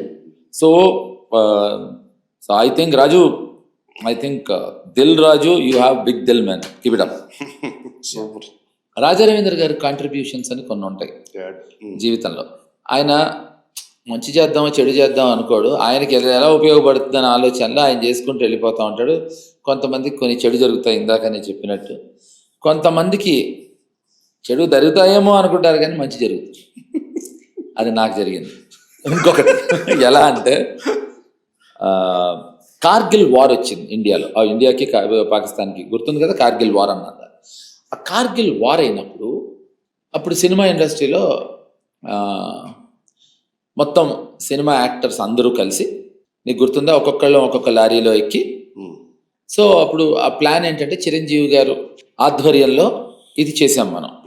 చిరంజీవి గారి ఆధ్వర్యంలో వీడి ఛత్రఛాయల్లో జరిగిన కార్యక్రమం ఏవిఎస్, అప్పుడు తను హీ వాజ్ సెక్రటరీ. సో ఏంటంటే మేము అందరం అన్నపూర్ణ స్టూడియోస్లో స్కీమ్ ఏంటంటే ఒక్కొక్క హీరో ఒక్కొక్క బస్సులో ఎక్కాలి, ఒక్కొక్క లారీలో ఎక్కాలి, అందరూ ఒక లారీలో ఎక్కకూడదు. ఎందుకంటే మనం అలా వెళ్తూ ఉంటే, నేను అన్నాను ఊరుకోండి సార్, చిరంజీవి గారు ఒక లారీ వెనకాల మమ్మల్ని ఎవరు చూస్తాడు, మేమే మిమ్మల్ని చూస్తున్నామండి అని అన్నాను ఆయనతోటి. ఆయన అదే కాదు అందరూ ఒక లారీలో రండి అన్నారు. సరే అన్నాం, అందరూ ఒక లారీలో ఎక్కాం. ఇప్పుడు నేను ఆయన బీభత్సమైన ఫ్యాన్ని, అది విచ్ హీ ఆల్సో నోస్. అంటే ఎంతవరకు అంటేనే, ఇప్పుడు నా డేట్స్ గురించి మరి నీకు చెప్పాలి. నాకు అప్పట్లో ఇంటర్నెట్ రాని టైంలో చిరంజీవి గారు నాకు ఫోన్ చేశారు, చరవతి గారు ఇప్పుడు మన ఖైదీ ఎప్పుడు రిలీజ్ అయిందంటారు అని ఛాలెంజ్. సో నాకు I use to give me high. ఆయన ఎవరినైనా సరే మర్యాద ఇచ్చి మాట్లాడతారు. మేమందరం బయలుదేరామండి. వీడు అందరు లారీలు మారుతూ ఉన్నాడు అటు ఇటు. ఒకానొక పరిస్థితి తర్వాత అందరూ ఒకే లారీలో ఉండాలి, ఒక్కొక్కళ్ళు ఒక లారీలో ఉండాలి అనే డెసిషను దాదాపు మేమందరం చార్మినార్కి ఇంకా కొంచెం దూరంలో చాదరఘాట్ బ్రిడ్జ్ ముందరకు వచ్చేప్పటికీ వీడు ఒక విచిత్రమైన టర్నింగ్ ఇచ్చాడు. అందరినీ చిరంజీవి గారి లారీలో ఎక్కిచ్చేసాడు. ఆ డెసిషన్ వీడు ఎందుకు తీసుకున్నాడో నాకు తెలియలేదు. అసలే ఎవడు చూడ్డు మమ్మల్ని ఆయన ఉంటే. అసలు దాంట్లో ఎక్కితే అసలు టోటల్గా అనిపించదు. ఏం చేయాలి పైగా మనకు రూలు ఒక్కొక్కళ్ళు ఒక దాంట్లో ఉండాలని. ఇంకా అందరు ఎక్కేశారు ఆయన లారీలో. ఇప్పుడు ఆ చాదరఘాట్ వరకు వెళ్ళింది రాదు. నేను ఆయన ఫ్యాన్నే కరెక్టే, బట్ అక్కడికి వెళ్తే మనకి ఇంపార్టెన్స్ ఉండదు. అంటే ఇక్కడ మన రాముగారి శిష్యుడు కదా మళ్ళీ 5.3 - 2 - 6 = 9.65342 అనేది వస్తుంది కదా. అన్ని దిగలేదు లారీ. వీడు మళ్ళీ సేమ్ వీళ్ళ శల్య సారిథ్యం అండి. వీడి సంగతి చెప్పే కదా, వీడి తెలియదు కనుక ఎన్నిసార్లు అయినా వాడచ్చు మనం. తెలుసులే ఏంట్రా అంటే ఎక్కడెక్కడ అక్కడక్కడ కాదు, తప్పు. ఎక్కడో అక్కడే ఏదైనా ఉంటాయి. నీకు ఇక్కడ అక్కడే చెప్పే బుద్ధి లేదు రవి, లేదు అస్సలు లేదు. శల్య సారిథ్యం అంటే ఏంటి తెలుసా? శల్యుడు కర్ణుడి దగ్గర రథసారథి. 24 గంటలు మానం ఎక్కడండి అర్జున్తో. అర్జును లెఫ్ట్ హ్యాండ్తో మన ఫినిష్ చేస్తాడు. వద్దండి వేసండి, ఎందుకండి ఇది శల్య సారిథ్యం. నా కొడక నువ్వు మాకేమో అందరూ ఒక్కొక్క వ్యాన్లో ఉండాలని చెప్పి అందరినీ అక్కడ మార్చేసి నాకు అసలు ఏంటి అసలు ఏం చేయాలి అర్థం కావట్లేదు. నేను రాని ఇక్కడే ఉంటా అన్నా. అది దుప్పించుకో అన్నాడు. లిటరల్గా నా పరిస్థితి ఏమైందంటే చాదరఘాట్ బ్రిడ్జ్ దాటిన తర్వాత అందరూ అక్కడే చూస్తారు. నేను లారీ పైన పడుకున్నా. నుంచుంటే ఎవడు చూడటం కాదు కదా, ఇటువైపు కూడా లుక్ లేదు. చిరంజీవి అంటున్నారు. కొంచెం ముందరికి వెళ్ళిన తర్వాత అక్కడ మన ఇండియన్ ఫ్లాగ్స్ అవి పాటలు అవి మన చార్మినార్లోకి ఎంటర్ అయ్యారు. అవ్వగానే ఒక తెలియని ఒక బ్యాక్గ్రౌండ్ స్కోర్లు అవి వస్తున్నాయి. అక్కడ నీకు గుర్తుందో లేదో ఈ ఎపిసోడ్? దీనివల్ల నన్ను ఇది ఎందుకు గుర్తుంటుంది? అదే నీది కానీ నాదైనా నాది కదా, అందుకనే. సో అక్కడ ఎవడోరా నిజంగా వీ షుడ్ అప్రిషియేట్ మన పోలీసులు కూడా చాలా ఎంత బ్యాలెన్స్డ్గా వ్యవహరించారంటే అక్కడ ఎవరో ఒక కుర్రాళ్ళరా పాకిస్తాన్ ఫ్లాగ్స్ పుచ్చుకుని వచ్చినారు. అది చూశాను. అది ఎలా మర్చిపోయాను గుర్తులేదు. దీని తర్వాత జరిగిన పరిణామాలు. సో రాజా రవీంద్రకి థ్యాంక్స్ చెప్పాలి నేను, ఎందుకంటే వీడి వల్లే ఆ రోజు అది జరగడానికి కారణం అదే. నేను చూసి ఆ ఫ్లాగ్ వాడి చేతిలో, ఆ కుర్రాళ్ళ చేతిలో చూసి అసలు నా వల్ల కాలేదు. నేను అలా లారీ మించి అంటే మనందరం బ్యాక్ టు బ్యాక్ వెళ్తున్నాము, కడిచి దూకాం కిందకి. దాసరి నారాయణరావు గారు కూడా వచ్చినట్టు గుర్తుంది నాకు. వాళ్ళందరూ కూడా నేను దూకి ఆ పక్కన లెఫ్ట్ సైడ్ ఏమో కుర్రాళ్ళు ఇలా బొట్టు పెట్టుకుంటే సినిమాలో లాగా తీసుకుని బొట్టు పెట్టుకుని ఆ పాకిస్తాన్ ఫ్లాగ్ని లాక్కుని కింద పడేసి బోల్ మేరా భారత్ మహాన్ అన్న. అక్కడ వరకు బాగుంది. ఆ 3-4 దగ్గర నుంచి వాళ్ళు ఒక 20-30 మంది జమ అయ్యారు. అది చెప్పనంటున్నాడు మెనేబోలు కానీ నీకు గుర్తులేదు. అది పెద్ద గొడవైంది కదరా. దాని తర్వాత పరిణామం కూడా అది కూడా చెప్తాను. నేను ఇక రెచ్చిపోతున్నా. బోల్ మేరా భారత్ మహాన్ అన్న వాడు నేబోలు గారు. అక్కడి నుంచి అక్కడ నాకు బాగా చిరంజీవి గారు చెప్పరయ్యా ఆపండి అయ్యా అతన్ని అన్నారు. ఎందుకంటే గొడవలు జరిగిపోతాయి కదా. నేను రానంటే రానన్న. ఆ టీవీ వాళ్ళేమో సపరేట్గా మనం సినిమా అనేదో పెట్టారు. వాళ్ళందరూ వచ్చేసారు. ఏవిఎస్ వచ్చి రే రారా అని. నేను రాను అంటే వాడు ఫైనల్గా మేరా భారత్ మహాన్ అన్నాడు. నువ్వు నమ్మవు, ఇది నేను చెప్పించిన తర్వాత ఎలా మర్చిపోయారు నువ్వు? ఒక 50-60 మంది యంగ్స్టర్స్ అందరూ నా వెనకాల వస్తే అక్కడి నుంచి నడుచుకుంటూ చార్మినార్ వరకు మేరా భారత్ మహాన్ అని కట్ చేసి అక్కడి నుంచి మనందరం రవీంద్ర భారతికి వచ్చాం. రాగానే నా గొంతు అంతా పోయి దాడి చేసి కూర్చుంటే చంద్రబాబు నాయుడు గారు జేడీ చక్రవర్తిని స్టేజ్ మీదకి రావాల్సిందిగా కోరుతున్నాను. నేను షాక్. మన సీఎం అని. నేను ఇక్కడి నుంచి అక్కడికి వచ్చేప్పటికి ఈ విషయం ఆయన చెప్పారు. చాలా హడావుడి చేశాడండి చక్రి. సో థ్యాంక్స్ టు యూరా. నువ్వు ఏదో అనుకున్నావు, ఏదో అయిందిరా నీ వల్ల. నేను ఆ రోజున నీలోని దేశభక్తిని బయట తీశారు అని నువ్వు అనుకున్నావు. నీలోని దుర్బుద్ధిని బయట తీసావు నా కొడక. లేకపోతే చిరంజీవి గారు అసలు ఆయన ఉంటే ఎవరిని చూడరు అక్కడ అక్కడ తీసుకెళ్ళి ప్రాబ్లం ఏమైందంటే పోలీసు వాళ్ళకి ఒక్కో హీరోకి ఒక్కో లారీకి సెక్యూరిటీ ఇవ్వడం కుదరగా అందరూ ఒక చోట ఉంటే సెక్యూరిటీ ఇస్తా ఉంటే అలా చేయాల్సి మా వచ్చింది. మిగతా చిరంజీవి గారు ఉన్నారు ఇంకోటి ఎవరికి సెక్యూరిటీ కావాలరా అవును ఆయన కావాలి ఒక్కరి కదా. తప్ప ఆయన తప్ప ఏ హీరోకి అప్పుడు అవును సెక్యూరిటీ అందరూ ఒక చోట ఉంటే వాళ్ళకి ఈజీగా ఉంటది పని అని వాళ్ళు అడిగితే చేసింది. అదే అట్లా జరిపావు. అలా నేను వచ్చేసి ఉంటే నాకు ఆ రోజు ఆ ఖ్యాతి దక్కుండేది. ఎప్పుడైనా దూకి కూడా ఉంది లారీలోంచి, అదేం ప్రాబ్లం లేదు. నువ్వు వేరే లారీ కదా, ఆ లారీలో ఉన్నది. లేదంటే నీ వల్ల నేను ఇక ఎప్పటి నుంచో చెప్పాలనుకుంటున్నాను. నువ్వు నన్ను హైలైట్ చేయడానికి ఏదో ఒకటి ఇలా పాయింట్ ఇస్తావు. అంటే హైలైట్ చేయక్కర్లేదు రా, అది నాకు తెలిసి ఒక మధ్యలో 15-18 ఎపిసోడ్స్ చేయొచ్చా కేవలం నీ గురించి చెప్పడానికి. చేయొచ్చు, నీకు అన్ని ఫస్ట్ గుర్తుంటాయి సీజన్ కదా. కాదురా, ఫస్ట్ సీజన్ కి చేయొచ్చు. 250 కాగా సెపరేట్ గా ఒకటి పెట్టేస్తాను ఇది అందులో వస్తుంటాయి. సో ఎన్ని ఉన్నాయి చూడరా అసలు. అదే ఈ మెమరీ ఉంటే ఇదే ప్రాబ్లం. మెమరీ కదా అది, నీ కాంట్రిబ్యూషన్ అంత కాంట్రిబ్యూషన్ ఉంది నీది. So చూడు ఇప్పుడు నేను ఇప్పటివరకు ఎప్పుడు never ever had a chance to speak all of this an never. Relax కూర్చుంటే బోర్డు వస్తాయి. రిలాక్స్ అండ్ బై, నీకు తెలుసు రాత్రి 4 అయిందండి వీడి కోసం, వీడికి కేవలం వీడి కోసం. థ్యాంక్స్ చక్రి గారు. That's all. చాలా మందికి చాలా విషయాలు తెలియదు నీ గురించా నా గురించా మన గురించా మన గురించి. మనం తెలిస్తే ఏంటి దానివల్ల అంటే అదేరా, మన గురించి ఒక అభిప్రాయం ఉంటుంది కదా. నీకు రాము గారిలో బాగా ఇష్టమైన విషయం ఏంటి? నాకు ఆయన దగ్గర ఏది నచ్చదు, అదే బాగా నచ్చదు. అసలు ఏది నచ్చిన విషయం? నా దగ్గర ఆయన దగ్గర అన్నీ నచ్చుతాయి, అదే నాకు బాగా నచ్చింది. అరే నా ఆన్సర్ నాది, క్వశ్చన్ ఇది. చాలా బాగుంది ఆన్సర్. మేమ్గా కూడా అవ్వచ్చు, అంత గొప్ప ఆన్సర్. మీమ్ కోసం మనం ట్రై చేయలేదు, అసలు మనం ఏం మాట్లాడినా అలాగే ఉంటుంది కదా. జాగ్రత్తగా ఉంటాం.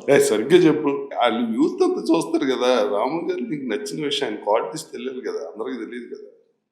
ఆయన రామోయిజం గురించే తెలుసు, ఆయన ఇంకా చాలా ఉన్నాయి. కాదురా, రామోయిజంలో ఆయన చెప్పేయాల్సినవి అన్నీ చెప్పేశారు. ఇంకా చెప్పాల్సినవి ఏం లేవురా. నీకు నచ్చిన విషయాలు ఉంటాయి కదా.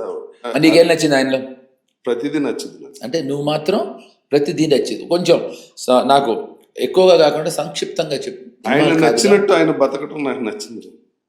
ఓకే, మరి అది నచ్చినప్పుడు నువ్వు ఆయనలా బతకచ్చుగా. నాకు నేను ఆయనలాగా వదిలేసే కష్టం కదా నాకు. మరి అప్పుడు అదే అంటే వదిలే నచ్చింది అందుకే. అదే రా, ఎప్పుడు నేను ఫాలో అవుతానంట్లా. కాదురా, నాకు నచ్చటం నచ్చింది. ఫాలో అవటం రెండు వేరే విభాగాలు, నేను ఒప్పుకుంటా. కానీ నచ్చినప్పుడు అది నచ్చిన దానికోసం దాని తాలూకు కొంచెమైనా పరిమళం నీ మీద ఉండాలి కదా. ఉంటదిగా. అంటే ఎలా నా ఇష్టం వచ్చినట్టు ఉంటా, కాకపోతే అందరితో ఉంటా. ఆయన ఒక్కొక్కరితో ఉంటారు, నువ్వు అందరితో ఉంటావు. అదే అది కాదులే, అలా కాదు. నువ్వు వీడియో చేయొచ్చుగా. చేయొచ్చుగా. ఏది కాళ్ళు పట్టుకున్నా నేను అన్నానా? అది చూసావా, అన్నావు. నువ్వు కూడా ఒక వీడియో చేయొచ్చు కదా రామోజన్ లాగా. నువ్వు ఆ వీడియో దగ్గరికి ఎందుకు వెళ్ళావు? నేను అన్నానా? Note this point your honour. నువ్వు ఆయనలాగా వీడియో చేయొచ్చు కదా అన్న. అసలు కాళ్ళ వీడియో అసలు నా దృష్టి, నా ఉద్దేశం అటు ఏదైనా మాట్లాడతావు చెప్పి, నువ్వు ఎలా అయినా మాట్లాడు. నీకు వాటర్ కుండని ఇది అలా ఉంటది నీకు. కాదురా, నువ్వు ఎలాగైనా మాడవచ్చు. దీన్నే పాజిటివ్ గా మాట్లాడు, వేరేలాగా.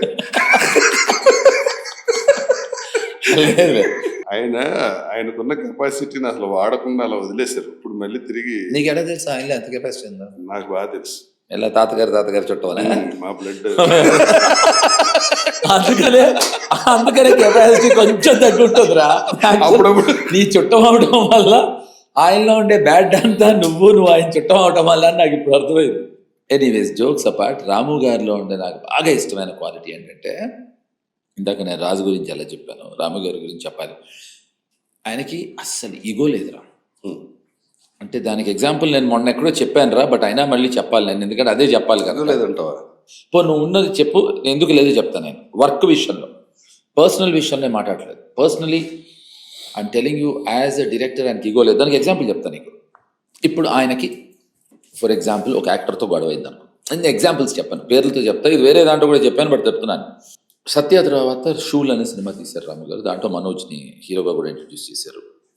దాని తర్వాత Manoj Bajpai has reached heights and places. So money అనే సినిమా హిందీలో మేము లవ్ కే లియే కుచ్ భీ కరేగా అని తీస్తున్నప్పుడు మనోజ్ని మన తెలుగులో పరేష్ చేసిన వేషానికి ఎలా ఉంటాడు అనుకుని పిలిచారు రాము గారు. మనోజ్ వచ్చాడు. వచ్చినప్పుడు మాట్లాడుతూ డేట్లన్నీ మాట్లాడుతూ ఉంటే ఎక్కడో ఒక పాయింట్లో రాము గారికి మనోజ్కి ఒక చిన్న క్లాష్ వచ్చింది. అది మనోజ్కి రాకూడదు, తప్పదు, రాము గారి విషయంలో రాకూడదు. సరే అది వర్కౌట్ అవ్వలేదు. మనోజ్ ఓకే సార్ అన్నాడు, వెళ్ళిపోయాడు. రాము గారు తర్వాత వేరే యాక్టర్ సైఫ్ అలీ ఖాన్ చేశాడు, అయిపోయింది. ఏదో సినిమా డిస్కస్ చేస్తున్నాం మేము. చేస్తూ ఉంటే ఈ వేషానికి మనోజ్ అయితే బాగుంటాడు, సరే వదిలేద్దాం సార్. ఇంకోటి ఎందుకు బాగుంటే ఏముంది, let's call him. No sir వద్దు sir, we know what happened. చి don't ever get into that trip. మనకు ఒక యాక్టర్గా, ఎందుకంటే రాము గారు ఒక డైరెక్టర్గా, నేను ఒక అసిస్టెంట్ డైరెక్టర్గా ఆయన నాకు ఫస్ట్ నుంచి ఏం చెప్పారంటే, స్క్రిప్ట్ ఎలాగో ఉంటుంది, రైట్ యాక్టర్కి రైట్ క్యారెక్టర్కి రైట్ యాక్టర్ పడితే కానీ సినిమా వర్కౌట్ అవ్వదు. ఆ రైట్ యాక్టరు రైట్ క్యారెక్టర్ చేస్తున్నప్పుడు రైట్ లొకేషన్ లేకపోతే వర్కౌట్ అవ్వదు. ఈ మూడే నేర్పించారు ఆయన మాకు, మా అందరికీ, ఆయన దగ్గర పనిచేసిన అందరికీ. అలాంటిది మళ్ళీ పిలిచారు, సేమ్ ప్రాబ్లం మళ్ళీ చేయను అన్నాడు. ఏదో ఒక విషయానికి వచ్చేప్పటికి క్యాటరైజేషన్లో కాదు, డబ్బులు. ఓకే, డబ్బులు. సో చూసారు, నేను ఇది దాచుకోలేను అనమాట, అంటే ఆలస్యం. మళ్ళీ ఆగ్గనే సినిమాకి పిలిచారు, షోలే రీమేక్ చేసాం, మళ్ళీ సేమ్ ప్రాబ్లం. నువ్వు నమ్మవు, మొన్న ఒక స్క్రిప్ట్ పోలీస్ స్టేషన్లో పోతాను, ఎక్స్ట్రాడినరీ స్క్రిప్ట్, దాని మీద నేను కూడా వర్క్ చేశాను. ఫస్ట్ నా డైరెక్షన్లో చేద్దాం అనుకున్నారు రాము గారు. అది సరే ఇది హిందీలో చేద్దాం, తెలుగులో కాదు, ఎవరైతే బాగుంటారో అంటే మనోజ్ని అడుగుదాం అంటే ఇది మనోజ్ ఒక్కడి విషయంలోనే కాదు, నీకు అర్థం కావడానికి మనోజ్ బాజ్పేయి గురించి చెప్పాను. ఇలా ఆయన సినిమాలో చాలామందికి మనస్పర్ధలు వచ్చి ఉండొచ్చు, లేకపోతే ఈగో ఇష్యూస్ ఏదో అని ఉండొచ్చు, ఒకనొక పొజిషన్లో ఇంకోటి ఏదో అయ్యి ఉండొచ్చు, ఆయన ఒకసారి పెట్టి తీసేసి ఉండొచ్చు. అయినా సరే ఆ యాక్టర్ సరిపోతాడు అంటే ఒక్క సెకండ్ కూడా ఆలోచించాడు. అంత గ్రేట్ క్వాలిటీ రావడం అంటే ఆయన ఏమంటారంటే నో ఐఎమ్ వెరీ సెల్ఫిష్. ఎందుకుండదురా, నేను ఇంట్రడ్యూస్ చేసిన యాక్టరు, నేను స్టార్ని చేసిన యాక్టరు, వాడు అసలు నన్ను డబ్బులే అడగకూడదు, అలాంటిది డబ్బులు అడుగుతాడా అని అనుకుంటాము. నేనైతే అనుకుంటానేమో, ఆయన అనుకోరు. కాబట్టి ఆయన అదే అంటున్నా నేను. See that is what and where there is no ego to him. Excellent quality ఆయనలో నచ్చేది. అది నచ్చని క్వాలిటీ కూడా ఉంది నాకు, ఇంపల్సివ్ డెసిషన్ మేకర్. తీసుకుంటే ఇంప్లిమెంట్ అప్పటికప్పుడు అయిపోవాలి, దాని పర్యవసనాలు అస్సలు అనవసరం. పక్కన సార్ అలా ఇలా అయితే ఉంటుందంటే అలా ఉంటుందంటే అలా అనుకుంటే నీతో సత్య చేసేవాడిని అన్నాడు ఒకసారి. ట్వీట్స్ కూడా అలాగే ఉంటాయి, అనుకుంటే వెంటనే చేసేటమే, అస్సలు వేరే ఆలోచించలేదు, అస్సలు లేదు. So that's what I like about him, that's what I don't like about him. సరే, అప్పుడు చాలా నువ్వు చేసిన సినిమాలు ఉన్నాయి కదా, డైరెక్షన్ రిలీజ్ అవ్వకుండా ఆగిపోయిన సినిమా ఉన్నాయా? ఏది అంటే నా డైరెక్షన్లోనా? రాము గారు వేణు అని ఆయన ఫస్ట్ డిస్ట్రిబ్యూటర్గా ఉండేవారు. తర్వాత ఆయన నక్షత్రం సినిమా మన కృష్ణవంశీతో కూడా ప్రొడ్యూస్ చేశారు. వేణు అంటే శ్రీదేవి డేట్స్ చూసారా? ఆయన కదా, అది చుక్కపల్లి వేణు ఆయన పేరు. వేణు అనే డిస్ట్రిబ్యూటర్, యాక్చువల్లీ మన శివా నుంచి ఉన్నారు ఆయన. సో ఓ సినిమా తీసాము, అది కంప్లీట్గా ఫస్ట్ కాపీ కూడా వచ్చేసింది. రాము గారు ఆయన పార్ట్నర్స్. సినిమాకి అప్పటికి మేము పెట్టిన పేరు కిటికీ. సో అంతా అయిపోయింది, అంతా ఓకే, ఇంకా రిలీజ్కి ప్లాన్ చేస్తున్నాం, కాపీ వచ్చేసింది. ఆయన రాము గారు పార్ట్నర్స్. సో మొత్తం అంతా పోస్ట్ ప్రొడక్షన్ అంతా ఆయన చేతుల్లోనే జరిగింది. సో అంతా అయిపోయింది, post production Hindi, Telugu, Tamil. So already దాని బిజినెస్ కూడా చేసాం, రాము గారు బిజినెస్ కూడా చేశారు. అన్ఫార్చునేట్లీ ఆయన ట్రైన్లో వస్తుంటే కాలు జారి పడిపోయి చనిపోయారు. ఒక 3 years బ్యాక్. అది ఆ హార్డ్ డిస్క్ ఎక్కడుందో ఆయనకి తప్ప ఎవరికి అయ్యా, ఇంట్లో వెతికాము, ఆయన ఫ్రెండ్స్ దగ్గర ఎవరైనా పెట్టారేమో అంటే కాదు, అంటే ఫైనల్ కాపీ మా దగ్గర ఎడిటింగ్ రూమ్, నేనే ఎడిటర్ ఆ సినిమాకి. ఇప్పుడు ఇందాక సుభాన్ వచ్చాడు కదా, వాడే నా దగ్గర అసిస్టెంట్ ఆ సినిమాకి. కాదు, మొత్తం ఈ కంటెంట్ అంతా ల్యాబ్ లో ఉంటుంది. కాదు ల్యాబ్ లో ఉంటుంది, అదేరా. ఇప్పుడు ఇది వరకు మన దగ్గర నెగిటివ్ ఉన్న రోజుల్లో ల్యాబ్ లో ఉండేది, ఇప్పుడు నా సొంత ఎడిటింగ్ రూమ్ ఇది. సో నేను మొత్తం హార్డ్ డిస్క్లన్నీ కాపీ వచ్చిన తర్వాత ఆయనకి ఇచ్చేసాను. సో ఆయన ఏంటంటే నేనే కాపీ చేసి ఇస్తాను సార్, నేను ఒక కాపీ పెట్టుకుంటాను అన్నాను. ఆయన ఏదో పూజ చేయించి తీసుకొస్తాను. ఎడిటింగ్ రూమ్ మీ ఇంట్లోనే ఉంటుంది? అవును, నా దగ్గరే ఉంది ఎడిటింగ్ రూమ్లో, కానీ ఫైనల్ కాపీ నా దగ్గర లేదు. ఓన్లీ ఎడిట్ చేసింది ఉంది నా దగ్గర, ఇప్పటికే ఉంది. ఎడిట్ చేసింది ఇప్పటికే ఉంది. మరి అది కాపీ అది చేయలేం కదా. ఫైనల్ మిక్సింగ్ అయిపోయి దీని సౌండ్ ఎఫెక్ట్స్ చేసి దీని బ్యాక్గ్రౌండ్ దీనికి అంటే మొత్తం కూడా లేదురా. అప్పుడు ఏమవుతుందంటే స్పేస్ కోసం కొన్ని డిలీట్ చేసేస్తాం మనం. సో అది that's one unfortunate thing. And అయితే అదేనా ఇంకేమైనా ఉన్నాయి? మహాత్మా గాంధీ ఆటోబయోగ్రఫీ అది స్టార్ట్ చేశారు ఆఫీసర్ 70%. అదే నేను స్టార్ట్ చేసి అయిపోయాను, ఫినిష్ అయ్యాను. అది సూపర్. అది 70% సినిమా ఫినిష్ అయిన దానికి నాకు మామూలు ప్రొడ్యూసర్స్ కాదురా, అవును. నాకు ఎవరు తెలుసా, మన మెలోడీ వెంకటేశ్వర గారు, ఆంధ్రజ్యోతి జగదీష్ ప్రసాద్ గారు, శంకర మధుమురళి, అల్లు అరవింద్ గారు, అశ్విని దత్ గారు, అవును. Above all Ram Gopal. చాలా అసలు పెద్ద ఎత్తున అది దానికేమైంది? లేదు, అప్పుడు రాము గారు చిరంజీవి గారితో సినిమా స్టార్ట్ చేసి ఆ సినిమా ఏదో వాళ్ళు మధ్యలో ఆపేయటం వల్ల, సో దానివల్ల 80% అయిపోయింది సినిమా. అవును. ఇంకొక 12 days 8 days బ్యాలెన్స్. మరి ఎందుకు అందరూ నష్టపోతారు కదా? అది అంటే లేదు, రాము గారు దత్తు గారు వాళ్ళకి డబ్బులు ఆయన ఇచ్చేసిన తర్వాత సినిమా ఆపేశారు. సో అది ఆగిపోయింది, అంటే కొన్ని అనివార్య కారణాల వల్ల. సో అది చాలా బాధాకరంగా ఉంటుంది. చాలా ఎంత కష్టపడ్డాను అసలు, పైగా ఫస్ట్ ఫిల్మ్ కదా యాజ్ ఎ డైరెక్టర్. సో అది అది అది I always have that grant. ఇప్పుడు మళ్ళీ లేటెస్ట్గా ఇప్పుడు సినిమా ఆల్మోస్ట్ స్క్రిప్ట్ వర్క్ అయిపోయింది. ఆయన is a producer from America. ఆయన పేరు మహేష్, గుడారు మహేష్. సో ఆయన ప్రొడ్యూస్ చేస్తున్నారు. సో వన్స్ నా ఈ సినిమాలన్నీ కొంచెం whatever films I'm doing, so ఇవన్నీ కొంచెం ఫైనల్ స్టేజ్కి వచ్చిన తర్వాత then I want to start. Tamil మళ్ళీ చేస్తున్నా. తమిళ్లో కరప్పు నగరం అనే సినిమా రిలీజ్కి ఉంది. జూమర్ అనో సినిమా అది రిలీజ్కి ఉంది. అది దాన్ని నాకు బాగా ఇంట్రెస్టింగ్ ఏంటంటే, దాన్ని డైరెక్ట్ చేసిన అతను పేరు సమయ మురళి. ఆయన ఎడిషనల్ కమిషనర్. వీళ్ళు ఏం చేస్తారు, ఎవడో పక్కన పెట్టుకుని ఎవరితోనో చేస్తాడు అనుకున్నా. అమేజింగ్గా భలే తీసాడు రా. అది కాకుండా మన తేనండ్రాల్ మురళి గారు ఉన్నారు కదా, ఆయనతో సినిమా చేస్తున్నాను. అది కాకుండా పేరు పెట్టలేదు, మన అరుళ్ నిధి, కరుణానిధి గారు మనోడు. One sweet heart. So we're doing one very very interesting film. అది కాకుండా ఒక హారర్ ఫిల్మ్ కూడా చేస్తాను తమిళ్లో. మలయాళంలో I'm doing one film for now. So that's కూడా చాలా మంచి సినిమా. అయ్యో, నేను ఐ ఎంజాయ్ ఆల్. అంటే ఇప్పుడు లక్కీగా మేము అందరం లాంగ్వేజ్ ప్రాబ్లం ఉండదు. Malayalam very tough language. Not really once you understand the nuances. For example, నేను నా చేసిన ఫస్ట్ సినిమా పేరు లైట్ బైతో సార్ చెప్పే ఎన్నోడు ఇష్టం కూడా, అది శివ ఇంద్రరావు చేశాను నేను. సో నాకు దాంట్లో నాకు ఇచ్చిన ఫస్ట్ డైలాగ్ కూడా గుర్తుందిరా, వేగమండలి షెడ్యూల్ కేట్ అనవికి వచ్చి మాట ఎల్పికి వెళ్ళాడు. అది first dialogue. So that's what is happening right now and I'm happy. Very good. Career wise happy. మరి లైఫ్ వైజ్ తీసుకుంటే ఏంటి? అరే పర్సనల్ లైఫ్ బాగుంటేనే కెరియర్ లైఫ్ బాగుంటుంది. ఏం కాదు, సెపరేట్. అవునరా, అది బాగుంటే ఇది బాగుంటుంది, అది బాగుంటే ఇది బాగుంటుంది, అది బాగుంటే ఇది బాగుండదు, కెరీర్ బాగుంటే అది బాగుంటుంది. నాకు అర్థం కాదు. నీకు ఎలా కావాలంటే అలా కదా. మళ్ళీ చెప్తాను, అది బాగుంటే ఇది బాగుంటుంది, ఇది బాగోకపోతే అది బాగోదు. నువ్వు దీన్ని ఎస్కేపిజం అంటారా? స్ట్రైట్ ఆన్సర్ చెప్పు. సో ఏం కావాలి నీకు? ఏం అడగాలనుకుంటున్నావు చెప్పు. స్ట్రైట్ గా చెప్పు. స్ట్రైట్ గానే అడిగా చెప్పు. పర్సనల్ లైఫ్, సినిమా కెరీర్ అంత హ్యాపీగా ఉన్నావు అని అడుగు. లేదు, అంతకన్నా హ్యాపీగా ఉన్నా. లేదురా, very happy in my personal life రా. రే విషయం, పర్సనల్ లైఫ్ సినిమా లైఫ్ తప్ప ఏముండదు అనుకో. అదేనా happy? See I tell you, you have to choose your life. ఇంట్లోనే ఆఫీసు, ఇంట్లోనే ఎడిటింగ్ రూమ్, ఇంట్లోనే సినిమా, నీకు ఇంట్లోనే థియేటర్, అన్ని డబ్బింగ్ ఇంట్లోనే.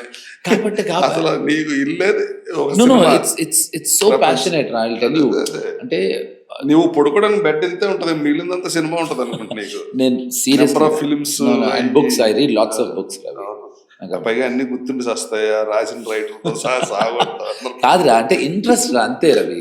నేను I'm very passionate about reading also. Cinema reading is always been my very passion. And అమ్మ, నేను, మా కుక్క, మాకు మంచి కేర్ టేకర్ ఉన్నాడు, లాల్ సింగ్ అని. సో 6:30 7 వరకు ఐ హ్యావ్ ప్రొఫెషనల్ లైఫ్. 7 తర్వాత ఎవరికైనా సరే I'm not available. I don't want to be available. నీకు బాగా తెలుసు అది. సో 7 తర్వాత, ఎందుకంటే వీడు చచ్చేవాడు. ఎందుకంటే డైనమైట్ అనే సినిమా చేశాను నేను.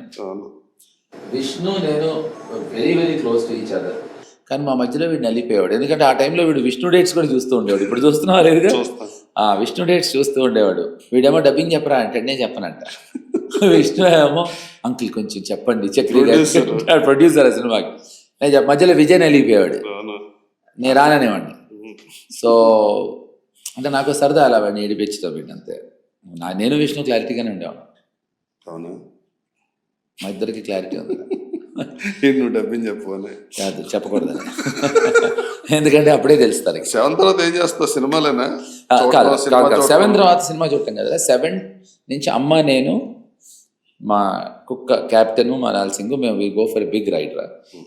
అది అయిన తర్వాత ఇంటికి వచ్చేసిన తర్వాత మా అమ్మకి హారర్ ఫిల్మ్స్ అంటే చాలా ఇష్టం. సో మా అమ్మ రూమ్లో, మా అమ్మ బెడ్రూమ్లో I put terrific 9.1 sound system design చేశాను.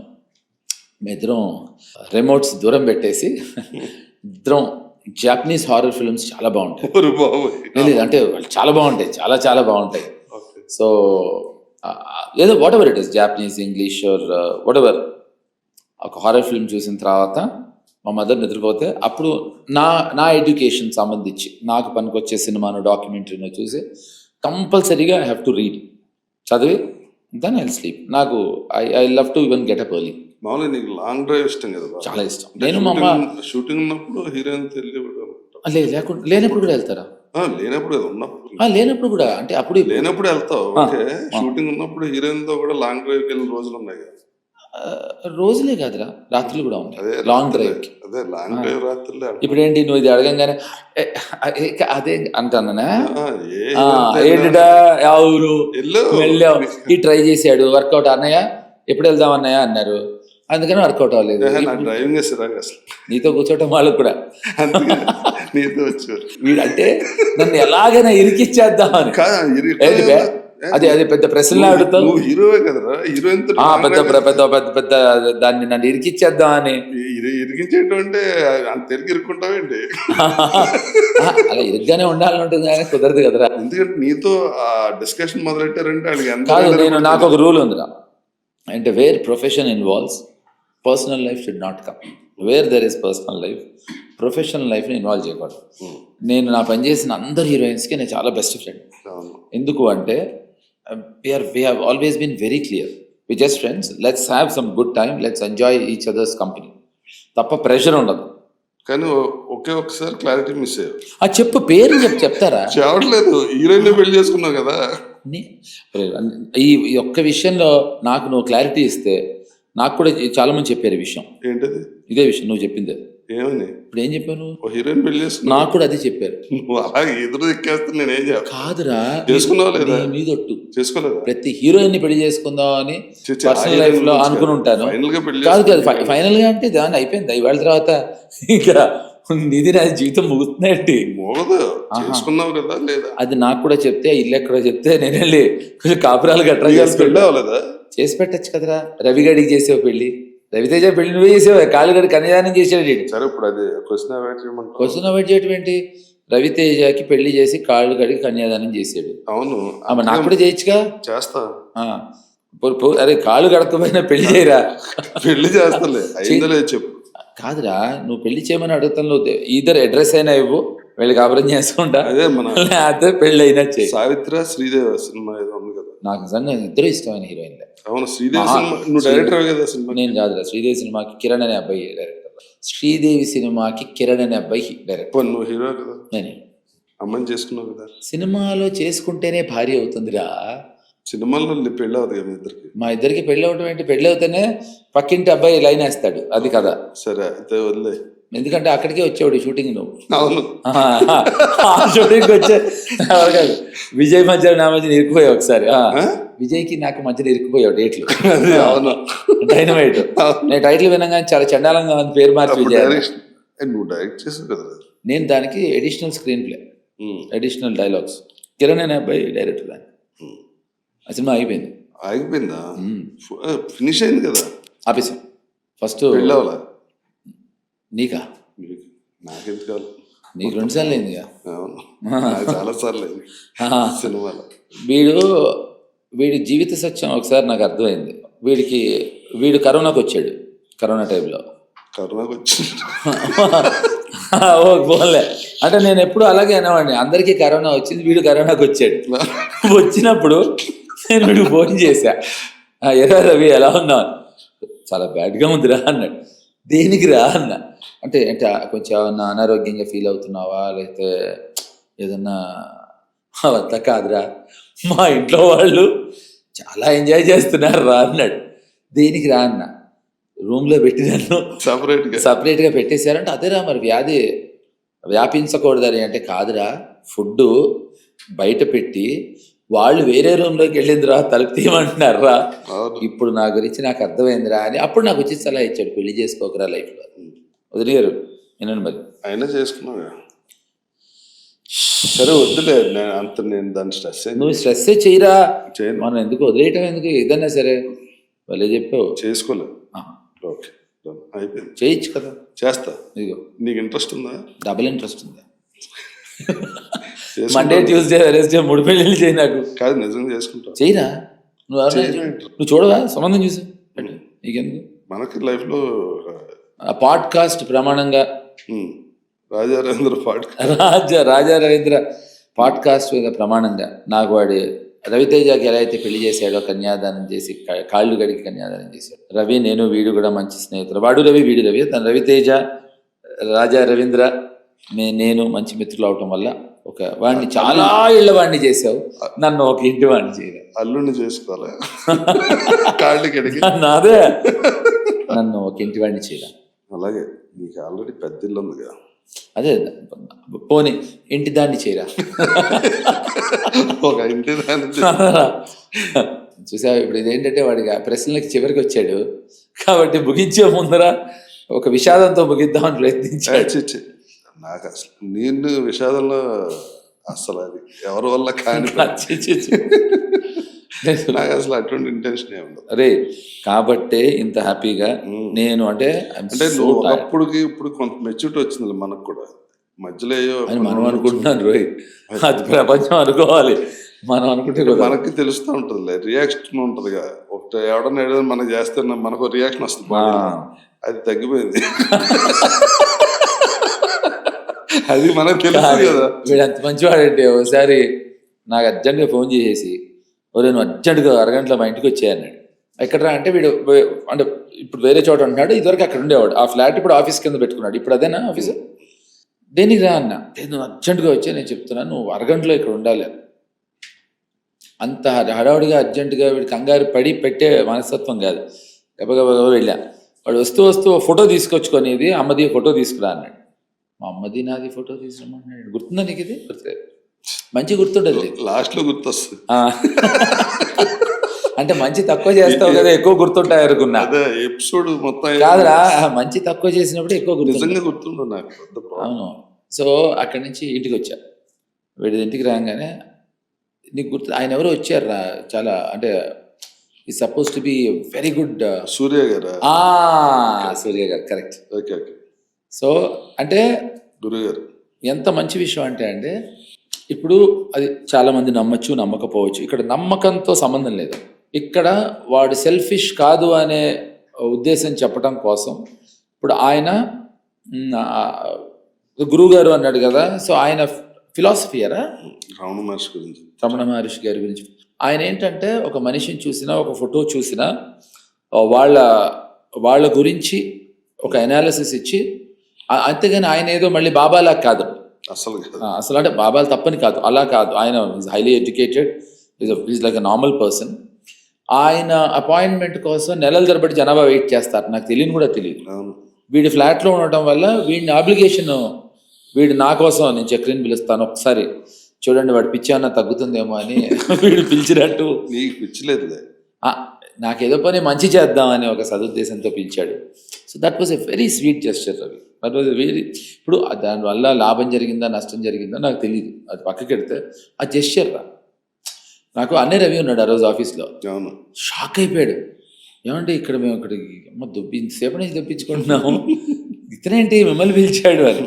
అది పైగా మేము ఇద్దరం అప్పుడు రెగ్యులర్ టచ్లో కూడా లేము. వాడు ఏంటంటే అరే చక్రి ఏంటి కొంచెం అదన్నా లోలో ఉన్నాడేమో అని వీడు అనుకున్నాడు. మనం లోలో ఉండటం జరగదండి. వీడు అనుకుని ఫోన్లే మనం ఒకసారి పిలుద్దాం అనే సదుద్దేశంతో పిలిచాడు. That was a very sweet gesture. నీ ఫిలాసఫీ గురించి మాట్లాడుకున్నాం, yeah meditation. Yeah I do meditation.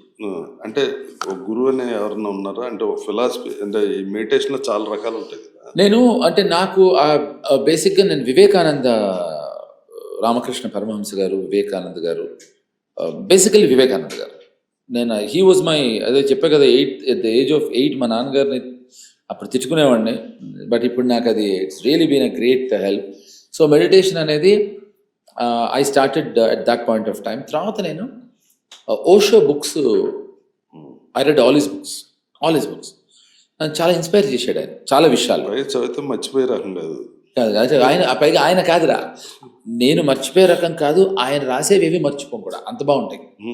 So నన్ను బాగా ఇన్స్పైర్ చేశారు. తర్వాత జిట్టు కృష్ణమూర్తి గారి ఫిలాసఫీ కూడా నేను చాలా. రాము గారు ఎవరినో లేడీని ఫాలో అవుతారు, అండ్ రాయన్, ఆవిడ పుస్తకాలు కూడా నేను అది చదివాను. ఆవిడ ఫౌంటైన్ హెడ్ అని ఒక అద్భుతమైన పుస్తకం రాశారు, ఎట్లా రెగ్డ్ అని చాలా పుస్తకాలు రాశారు. సో అది కూడా నేను బాగా ఫాలో అవుతాను. సో అలాగే యానీ బిసెంట్ అని, at the feet of master అని, అవన్నీ చాలా పుస్తకాలు రాశారు. ఇన్ని చదివావు కదా, ఫైనల్ గా ఫిలాసఫీ గురించి నీ ఉద్దేశం అదే, నీ ఒక కంక్లూజన్ వస్తుంది కదా. అంటే ఫిలాసఫీకి ఇదివరకు నేను ఏమనుకునేవాడిని, ఇప్పుడు ఏమనుకుంటున్నా అని చెప్తా. Philosophy is like a blind man searching for a black cat in a dark room. Super, మళ్ళీ చెప్పు. A blind man searching for a black cat in a dark room. అంటే దాన్ని ఒక గుడ్డ అయిన ఒక నల్ల పిల్లిని ఒక చీకటి రూమ్ లో, కారు చీకట్లో వెతుక్కోవటం అనేది ఫిలాసఫీ. ఇది వరకు నా యాంగిల్. అంటే ఏంటి ఫిలాసఫీ అని. తర్వాత ఇవన్నీ చదివిన తర్వాత నాకు అర్థమైంది, ఇప్పుడు నా ఇష్టం అయితే, బికాస్ నువ్వు నన్ను అడిగిన ప్రశ్న, మళ్ళీ దీన్ని చాలా మంది నువ్వు ఇట్లా మాట్లాడడానికంటే కుదరదు, నా ఇష్టం, నా ఎక్స్పీరియన్స్ లో I understood. See, there are things like what you see, you may not believe that, but what you believe, you may not see that. నువ్వు చూసినవన్నీ నమ్మాల్సిన అవసరం లేదు, నమ్మినవన్నీ అది కనిపించాల్సిన అవసరం లేదు. నువ్వు నమ్మి చూసింది నమ్మగలిగింది ఫిలాసఫీ. లైక్ ఫర్ ఎగ్జాంపుల్, దీని కలర్ ఏంట్రా, బ్లాక్, చూసాను నమ్మా, it's philosophy. So what you can, అంటే ఎగ్జాంపుల్ చెప్పా, what you see and believe it's philosophy. ఏం చూస్తాను, ఏదైనా అవ్వచ్చు. It is not about materialistic things, it is anything. ఇప్పుడు ఒక ఎక్స్పీరియన్స్ చెప్పచ్చు. అదేనా నేను అనేది. ఇప్పుడు చాలామంది మనం చాలా మంచివాడు అనుకున్నామండి, కానీ వాడు అసలు స్వరూపం తెలిసింది అన్నారు. అంటే వాళ్ళు చూసింది వేరే, అనుకుంది వేరు. But there are certain things in life, like ఇప్పుడు దానికి మనం మామూలుగా వైరాగ్యం అని పేరు పెడతారు. వైరాగ్యం అనేది నిజం, శ్మశాన వైరాగ్యం. విన్నది దాంట్లో నాకు బాగా నచ్చింది మా మదర్ చెప్పిన ఫిలాసఫీ ఒకటి. ఎవరో మాకు తెలిసిన వాళ్ళు, నేను పెళ్ళిళ్ళకి చావులకి వెళ్ళాను, భయం నాకు, రెండు కూడా భయం. నేను చావులకి వెళ్ళను, నేను రెండింటికి వెళ్ళాను, రెండు భయమే నాకు. సో పెళ్లితో చావును పోల్చండి, చిచి, నేను పెళ్లితో చావును ఎప్పుడూ పోల్చలేదురా, చావుతో పెళ్లిని పోల్చాను. భయం అంటే భయం అదే నేను చెప్పింది నువ్వు వింటే నీకు అర్థం అవుతుంది. ఎవరో అనుకోకుండా ఒకసారి ఎవరో మాకు తెలిసిన వాళ్ళు పోతే మా మదర్ని దింపడానికి వెళ్ళినప్పుడు వాళ్ళు ఏడుస్తుంటే, అయ్యో ఏడుస్తున్నారు అమ్మా అన్న. మా మదర్ తక్కువని, అంతేరా, ఇవాళ పోయిన వాళ్ళ గురించి రేపు పోయే వాళ్ళు ఏడుస్తున్నారు అన్నారు. నాకు ఎంత నచ్చింది రాదు. అంటే లైఫ్ని మా మదర్ 1 లైన్లో చెప్పారు. It's all about, so that is the truth అంటున్నా, that is what is philosophy, what I learn. తప్ప దీనికి వేరే అంటే దానికి అంటే నేను to arrive to this conclusion. Ramanamurthy గారు వేరేలా చెప్పారు, బతుకున్నంతకాలం నీ శవాన్ని మోసుకుంటే సత్యాగా నలుగురు మోస్తారు. ఆయన ఇది ఇంకా ఇది కూడా బాగుంది. అంటే నాకు మా మదర్ ఒక్క లైన్లో ఫిలాసఫీ చెప్పేప్పటికీ this is the truth of life. ఇప్పుడు ఏదైతే వైరాగ్యం అంటామో అది నిజం రా, కాబట్టి దాన్ని భయపడతామా. Why we are there is only one thing certain in life, the most fascinating thing in world, in the life. మనకి అత్యద్భుతమైన గొప్ప విషయం ఏంటంటే, మనకి ఖచ్చితంగా 100% తెలిసిన నిజం, వాట్ ఎవర్ ఏజెస్ 45, 50, 60, 70, 80, 90, 100 సావటం తప్పదుగా నీకు అది చిన్నప్పటి నుంచి తెలుసు, పుట్టినప్పటి నుంచి తెలుసు కదా. పోనీ మ్యాక్సిమం నువ్వు మహానుభావుడు అయినా, పాపి చిరాయు అయినా 130 ఏళ్ళు బతికే అనుకున్నాం, తర్వాతనే చచ్చిపోతామని నీకు తెలుసు. ఇంత పెద్ద నిజం తెలిసి మనం దాన్ని యాక్సెప్ట్ చేసి బ్రతికేస్తున్నాం. నేను ఇలా పోల్చుకుంటా, నాకు ఏదైనా ప్రాబ్లం వస్తే, మై బిగ్గెస్ట్ ప్రాబ్లం అని నేను అనుకున్నప్పుడు, people think there is something wrong with me. నేను ఎంత బిగ్గెస్ట్ ప్రాబ్లం వచ్చినా నేను పేర్లేని సినిమా ప్రొడ్యూస్ చేసినప్పుడు నాకు సీడెడ్కి డబ్బులు కట్టాలి, నేను ఇంకో ఏరియాకి డబ్బులు కట్టాలి, నేను కట్టలేకపోయాను ఫర్ సమ్ వియర్డ్ రీజన్స్. అందరు ప్రొడ్యూసర్స్ అనుభవించారు. అప్పుడు కొంతమంది గన్స్ పెట్టుకుని వచ్చారు. శ్రీనివాస్ రెడ్డి, మన సీను గారు తెలుసు నీకు, కెమెరామెన్ శ్రీనివాస్ రెడ్డి, వాడు నా పార్ట్నర్. రామానాయుడు స్టూడియోస్ నుంచి కబురు వచ్చింది, నేను ఇంట్లో ఉన్నాను, నాకు ఫోన్ చేసి ఇలా గన్స్ పుచ్చుకొచ్చారు, నేను చంపేస్తాను, వాడు ఎడిట్ చేస్తున్నాడు. మొబైల్స్ ఆ రోజుల్లో వచ్చేసేపటికి వాడు ఫోన్ చేస్తే నేను చాలా గబగబా చాలా కంగారుగా స్నానం చేసి, ఇది వాడు ఫోన్ చేసింది రా, హాయిగా తయారయ్యి శ్రీనగర్ కాలనీలో ఆ రోజుల్లో తినేవాడిని, అది బేకరీలో ఒక బర్గర్ దొరికేది, అది 4 బర్గర్స్ కొనుక్కుని కార్లో పెట్టుకుని, సంతోష్ అని డ్రైవర్ ఉండేవాడు, వాడి పేరు కూడా చెప్పాలి, క్యారెక్టర్ మిస్ అవ్వకూడదు. మేము రామానాయుడు స్టూడియోస్కి వచ్చి దిగాం, కాదురా దిగాం, అదిగా దిగి వాళ్ళు గన్స్ పెట్టుకుని ఉన్నారు. నేను రాకూడదు అసలు, ఎందుకంటే నేను వస్తే కమిట్ అవ్వాలి. ఆ గన్స్ వాడిని వదిలేసి నా వైపు తిరిగి, అది చేత 2 feet ఏదో ఈ డ్రైనేజ్కి వేస్తారు చూడు, అలాంటి దాంట్లో దూకి చచ్చిపోతా అంటాడు సీను ఆ టెన్షన్కి. నేను ప్రాక్టికల్గా అది కుదరదురా అంటున్నాను. నేను వాడికి అర్థం కావట్లేదు. ఎవరైతే గన్స్ పెట్టారో వాళ్ళు చిన్న షాక్కి గురయ్యారు. కుదరదు సీను, అక్కడ పడితే చావనరా, కాళ్ళు చేతులు విరుగుతాయి, చావాలంటే పైనుంచి దూకాలరా అంటున్నా. లేదు నేను ఇక్కడే పడి చచ్చిపోతా అంటున్నాడు వాడు. వాడికి ఎక్స్ప్లెయిన్ చేసి ఇక్కడ కాదు అక్కడి నుంచి ట్రై చేయి అని చెప్పి వీళ్ళ వైపు తిరిగి I just sat and spoke to them. So ఇది భయం లేదా, నేను చాలా ధైర్యవంతుడు కాదు, ప్రాక్టికాలిటీ. ఏమంటే నేను ఇప్పుడు ఇవ్వలేను, if you kill me or my partner మీకు అసలు రావు డబ్బులు. సపోజ్ ఇప్పుడు మమ్మల్ని సినిమా రిలీజ్ చేయనిస్తే అట్టర్ ఫ్లాప్ అయింది అనుకోండి, మేము చచ్చినట్టు ఇంకో సినిమా తీసుకుంటాం, మీకు ఇస్తాం, లేదా సినిమాలు తీయటం మానేస్తాం. హిట్ అయింది అనుకోండి, మీకు సినిమాకి వచ్చే అవకాశం ఉంది, మమ్మల్ని చంపేస్తే అవకాశం పోగొట్టుకుంటారు. ఆయనకి ఎంత నచ్చిందంటే లాజిక్, మస్తుందిరా, మస్తుంది బ్రదర్ అన్నాడు. అనగానే అరే బర్గర్ తీసుకురాని, ఆయనకు బర్గర్ ఇచ్చి నేను బర్గర్ తిన్నా. ఇది ధైర్యంతో సంబంధం లేదు, ఇది ప్రాక్టికల్ ఇష్యూ. ఇప్పుడు ఆ సీరియస్ సిచ్యువేషన్ చెప్పగలగటమే ధైర్యం. అంటే దానికి ఇది ఇప్పుడు విన్న వాళ్ళకి ఎంత అర్థం అవుతుందో నాకు తెలియదు, నేను అనుభవించాను దాని నుంచి, అది చాలాసార్లు అనుభవించాం. ఇది మనం అందరం సినిమాల్లో నేను ఒక్కడనే కాదు, ప్రొడ్యూస్ చేసిన వాళ్ళు అందరూ అనుభవిస్తూనే ఉంటారు. అది ప్రాక్టికల్గా రియాక్ట్ అవటం అనేది ఈ ఫిలాసాఫికల్ థాట్స్ ఇవన్నీ వీటిని మనకి ఇచ్చేది ఏంట్రా అంటే వీటితోటి practical understanding and rightly evolving your life, ఇది అర్థం. దానివల్ల వచ్చే లాభం అంటే ఇక్కడ ఏది శాశ్వతం కాదనుకుంటేనే అనేది అది కాదురా, చచ్చిపోతాం అని తెలిసిన ఇంత పెద్ద నిజాన్ని యాక్సెప్ట్ చేసి మనం బ్రతికేస్తున్నాం. సినిమా ఆడింది, ఆడలేదు, డబ్బులు ఇచ్చేయిపోయాయి, భార్య వదిలేసింది, భర్త వదిలేసాడు, లేదా అంటే అవన్నీ వెరీ బిగ్ ఇష్యూస్ కాదని అనలేదు. దీంతో పోల్చుకుంటే అవి నథింగ్ అని నా ఉద్దేశం. yes perfect, మనం బతికుంటేనే కదా ఎన్ని problems. That's how I live. కాబట్టి నాకు ప్రతిరోజు I enjoy my life thinking wow every second. Yeah, so this is how I live, this is how I talk, this is what I do. దీన్ని right అనుకోండి, wrong అనుకోండి, you are try to understand me. మన gen Z కుర్రోళ్ళకి ఏం చెప్తావు ఫైనల్గా? They are much smarter than us, అది first. Okay, and చాలా ఇదొకటి మాత్రం పేరెంట్స్కి చెప్పదలుచుకున్నాను నేను. ఇది అనాదిగా వస్తున్న ప్రాబ్లము ఏంటంటే, మనం ఏదో ఆ రోజుల్లో ఏదో అలా కొట్టుకొచ్చేసాం, వీళ్ళకి అలా అర్థం కావట్లేదు, వీళ్ళంత ఈజీ కాదు అనుకుంటారు. ఒక్కసారి మీ పేరెంట్స్ని వెళ్ళి అడగండి, మీరు మనందరినీ ఎంత వెధవలు అనుకున్నారో వాళ్ళు మనకు అర్థం అవుతుంది. సో ఇక్కడ ప్రాబ్లం ఏంటంటే జడ్జ్ చేయటం. వాళ్ళకి ఉన్నంత క్లారిటీ వాళ్ళకున్న, ఇప్పుడు ఐ అగ్రీ 24 గంటలు సెల్ ఫోన్లోనే ఉంటావు అంటారు. అరే మనకు అప్పుడు లేదురా ఉండడానికి. ఇప్పుడు 20 years back we never had cell phones. ఉంటే మనం ఉండేవాళ్ళం కదా, అంటే హ్యూమన్ రిలేషన్ పోతుందని. అదే అన్న, ఆ అవతల హ్యూమన్లో ఆ సత్తా ఉంటే రిలేషన్ ఉంటుంది.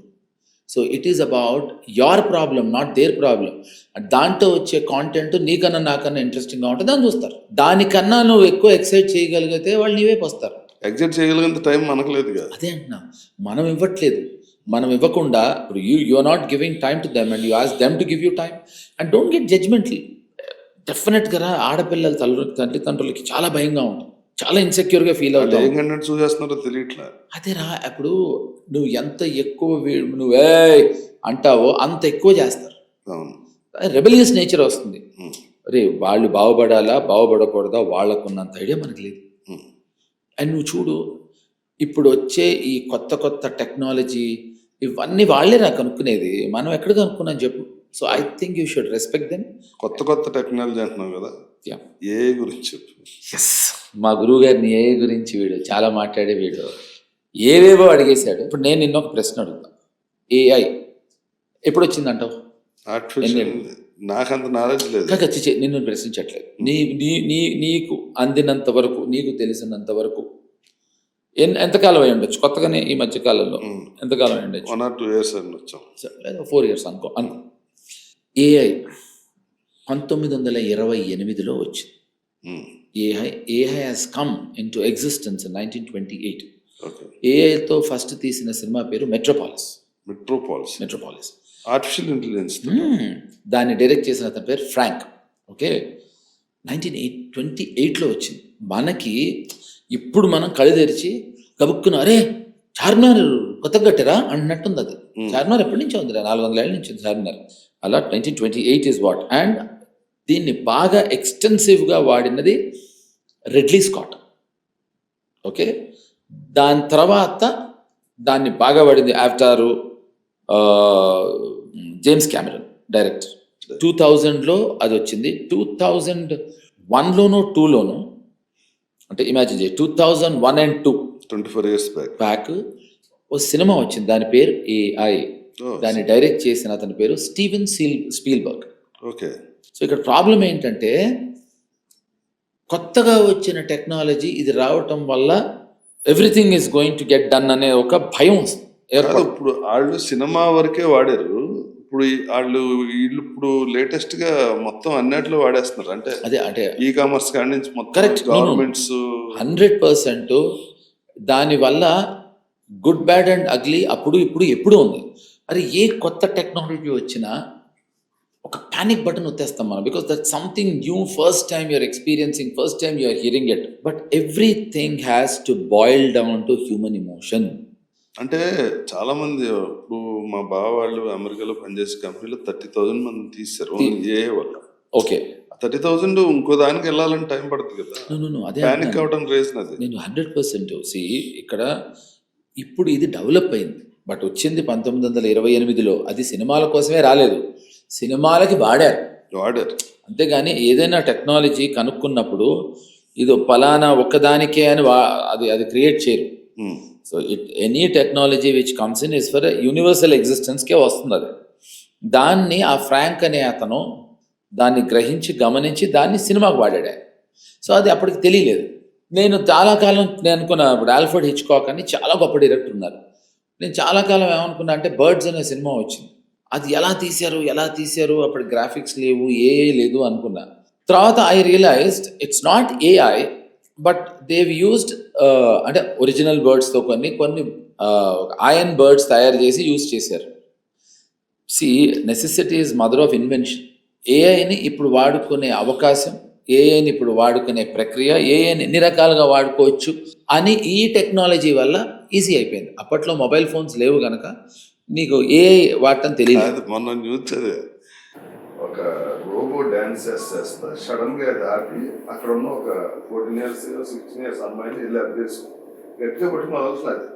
దాన్ని ఆపరేట్ చేసే వాళ్ళు అందరికీ షాక్, ఎందుకంటే అసలు ప్రోగ్రామ్ లో అది లేదు. ఇది ఎందుకు ఇలా బిహేవ్ చేసింది అన్నది వాళ్ళకి ఇప్పటికే అర్థం కాదు. అంటే దానికి కూడా బ్రెయిన్ వచ్చేసింది అనమాట. అదే అంటే దీని మీద అసలు రాము గారు ఒక 8 ఏళ్ల కింద 10 ఏళ్ల కింద ఎగ్జాక్ట్లీ ఇలాంటి సినిమా రాశారు. మళ్ళీ నన్ను డైరెక్ట్ చేయమని, నాకు నువ్వు చెయ్యి చాలా బాగుంటుంది. ఒక ఆండ్రాయిడ్ ఒక రోబో ఉన్నట్టుండి దానిలో ఒక హ్యూమన్ ఎలిమెంట్కి సంబంధించింది వచ్చిందని. But again trust me, it is again developed by a human brain. Shankar చేస్తాడు. Human brain is what manufactures and creates everything. So our brain, our thought process mirror అవ్వు. ఆ మిర్రరింగ్ ప్రాసెస్లో డెఫినెట్లీ అది ఇగ్నైట్ అవ్వు. కొంతమందికి నష్టపోతూ ఉంటారు, మళ్ళీ రికవర్ అవుతుంటారు. తప్పదు, అది కొలాటరల్ డ్యామేజ్. అది అంటే రాము గారు చెప్పిన ఇందులో పాయింట్ నాకు నచ్చింది ఏంటంటే, ఇప్పుడు ఎడిటింగ్ తీసుకుంటే అది రీల్ నుంచి స్టీమ్ బ్యాక్ నుంచి డిజిటల్గా వచ్చింది. ఇప్పుడు ఇది చేసినోడు ఆ టెక్నిక్ తెలీదు, వేరే ఆ టెక్నీషియన్ వచ్చేసాడు. అయితే నెక్స్ట్ దాన్ని డిజిటల్కి వెళ్ళినప్పుడు వేరే టెక్నీషియన్ వచ్చేసాడు. కరెక్ట్.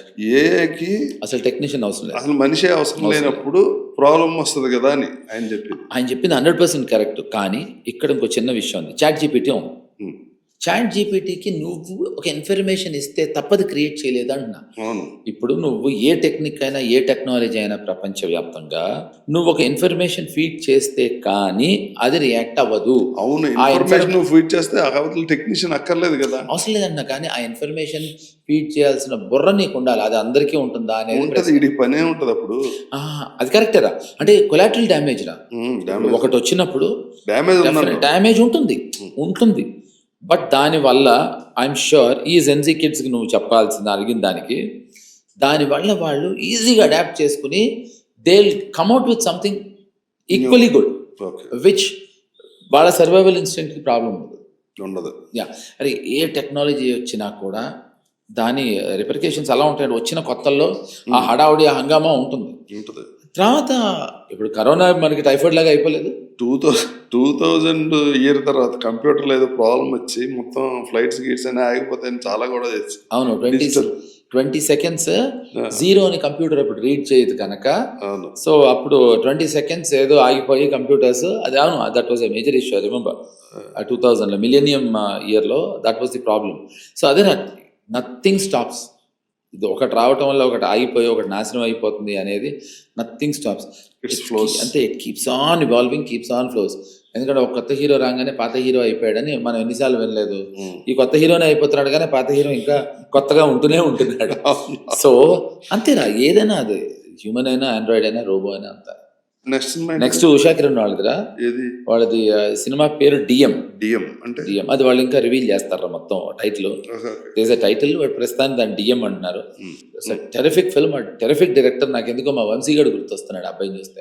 సురేష్ అని అబ్బాయి ఒక ఫోకస్ పిల్లర్, మెడ్రాస్లో ఫోకస్ పిల్లర్గా పనిచేసి ఒక 10-12 ఏళ్ళు పనిచేసి ఎక్కని గడపలేదు, దిగని గడపలేదు. ఎందుకంటే నువ్వు ఫోకస్ పిల్లర్వా, డైరెక్టర్వా, ఎలా అవుతావు డైరెక్టర్వి అని అతన్ని చాలా ఆఫ్కోర్స్ అది తప్పలేదు. డైరెక్టర్ అవడం కోసం అవన్నీ చేసి ఉండొచ్చు. తను ఎగ్జాక్ట్లీ కరెక్ట్ చెప్పావు. తను డైరెక్టర్ అవ్వదానే సర్వైవల్ కోసం అది చేశాడు. రిలేషన్ కూడా పెరుగుతుంది, నాలెడ్జ్ పెరుగుతుంది. కానీ నెలకు 10 రోజులే పనిచేసేవాడు. చెప్పాడు ఎందుకు అన్న, సార్ ఆ డబ్బులతోటి సరిపోయేది సార్ నా పుస్తకాలకి సినిమాలకి అని. సో చాలా మంచి డైరెక్టర్ అవుతాడు. Is a brilliant guy. ఏం పేరు? Suresh, extraordinary director. నాకు ఎందుకో కృష్ణవంశీ గుర్తొస్తాడు అతను చూస్తే, గులాబీ అప్పుడు కృష్ణవంశీ. అది కూడా young team and ETV win, ఇది థియేటర్కల్ ఫిల్మ్ అది. సో రాజశేఖర్ అనే అతను ప్రొడ్యూసరు, తనతో పాటు సతీష్ అనే అతను ఉన్నాడు. అండ్ ఈటీవీ వాళ్ళు Sai, Nithin. What a contribution. Very good film. అంటే ఈ జెన్సీ సినిమా అని చెప్పచ్చు నీకు, serious gen Z film. Super. I'm looking forward for that. That's my next release. Wish all the best. Thank you so very much doctor Raja Ravindra గారు. నేను నీకు చెప్పాలి థ్యాంక్ యూ వెరీ మచ్. ఎందుకంటే చాలా బిజీ ఉన్నావు, తెల్లారగట్లు వచ్చావు ఇంటర్వ్యూ అనగానే లేచి. అంటే దగ్గర రాకపోతే నేను లేకుండానే నా గురించి గంట మాట్లాడేయగలవు నువ్వు. ఏం కాదు, అది నా భయం. అది ఎందుకంటే మంచి విషయాలు చెప్పేస్తావు. అది కరెక్ట్ కాదని భయంగా. నీ మెమరీ, నీ టెక్నాలజీ, నీ సినిమా ప్యాషన్. థ్యాంక్ యూ రా. నువ్వు అది అంటే I'm trying my best to update my self. అంటే అసలు యాక్ట్ చేసినట్టు ఉండదు కదా ఆ ప్రయత్నం. ఇప్పటికీ ఇంకా ఈ కాంటెంపరీ మూవీస్, కాంటెంపరీ లిటరేచరు అది చదివేసి కొంచెం, ఎందుకంటే వచ్చేవాళ్ళు అందరూ మహా జీనియస్లు, తెలివిగల వాళ్ళు, అతిగా తెలివి కదా, మంచి తెలివితేటలతో, చాలా నాలెడ్జ్, ఎక్స్ట్రాడినరీ నాలెడ్జ్తో వస్తున్నారు. సడన్ గా టక్కన ఎవరో వచ్చి అసలు అర్థం కాదు అసలు ఏంటి అసలు what is he talking about, అది మాత్రం unbelievable. So I'm happy that I'm associated with all this young new blood and director. మన అదృష్టం ఉండదేమో. 100%. సో ఆ గొప్ప డైరెక్టర్స్ లో ఇతనొకడు. ఇంకో గొప్ప డైరెక్టర్తో కూడా నేను వర్క్ చేస్తున్నారా, అతని గురించి చెప్పబోతే ఇంటర్వ్యూ కరెక్ట్ కాదు. అతని పేరు పవన్ సాధినేని. పవన్ సాధినేని నా ఫ్రెండ్. నీకు బాగా పరిచయం. One of the best directors. Innovative గా ఆలోచిస్తాడు. అవుట్స్టాండింగ్ అతను అసలు. అంటే the way he is super. తను చూస్తే నాకు ఒకప్పుడు రాము గారు గుర్తొస్తూ ఉంటారు. Shiva, money money money, Gulabi times, Ramu గారు. తను నెక్స్ట్ లెవెల్ డైరెక్టర్ రా. Yes. So I think we both had some great times. So డెఫినెట్గా 100% కలుద్దాం. 100% కలిసి ఇంకా నేను వాడి గురించి చెప్పాల్సింది ఇలాంటి యాడ్స్ ఉన్నాయి, వాటి గురించి చెప్పాల్సిన యాడింగ్స్ ఉన్నాయి. త్వరలోనే మళ్ళీ కలుద్దాం.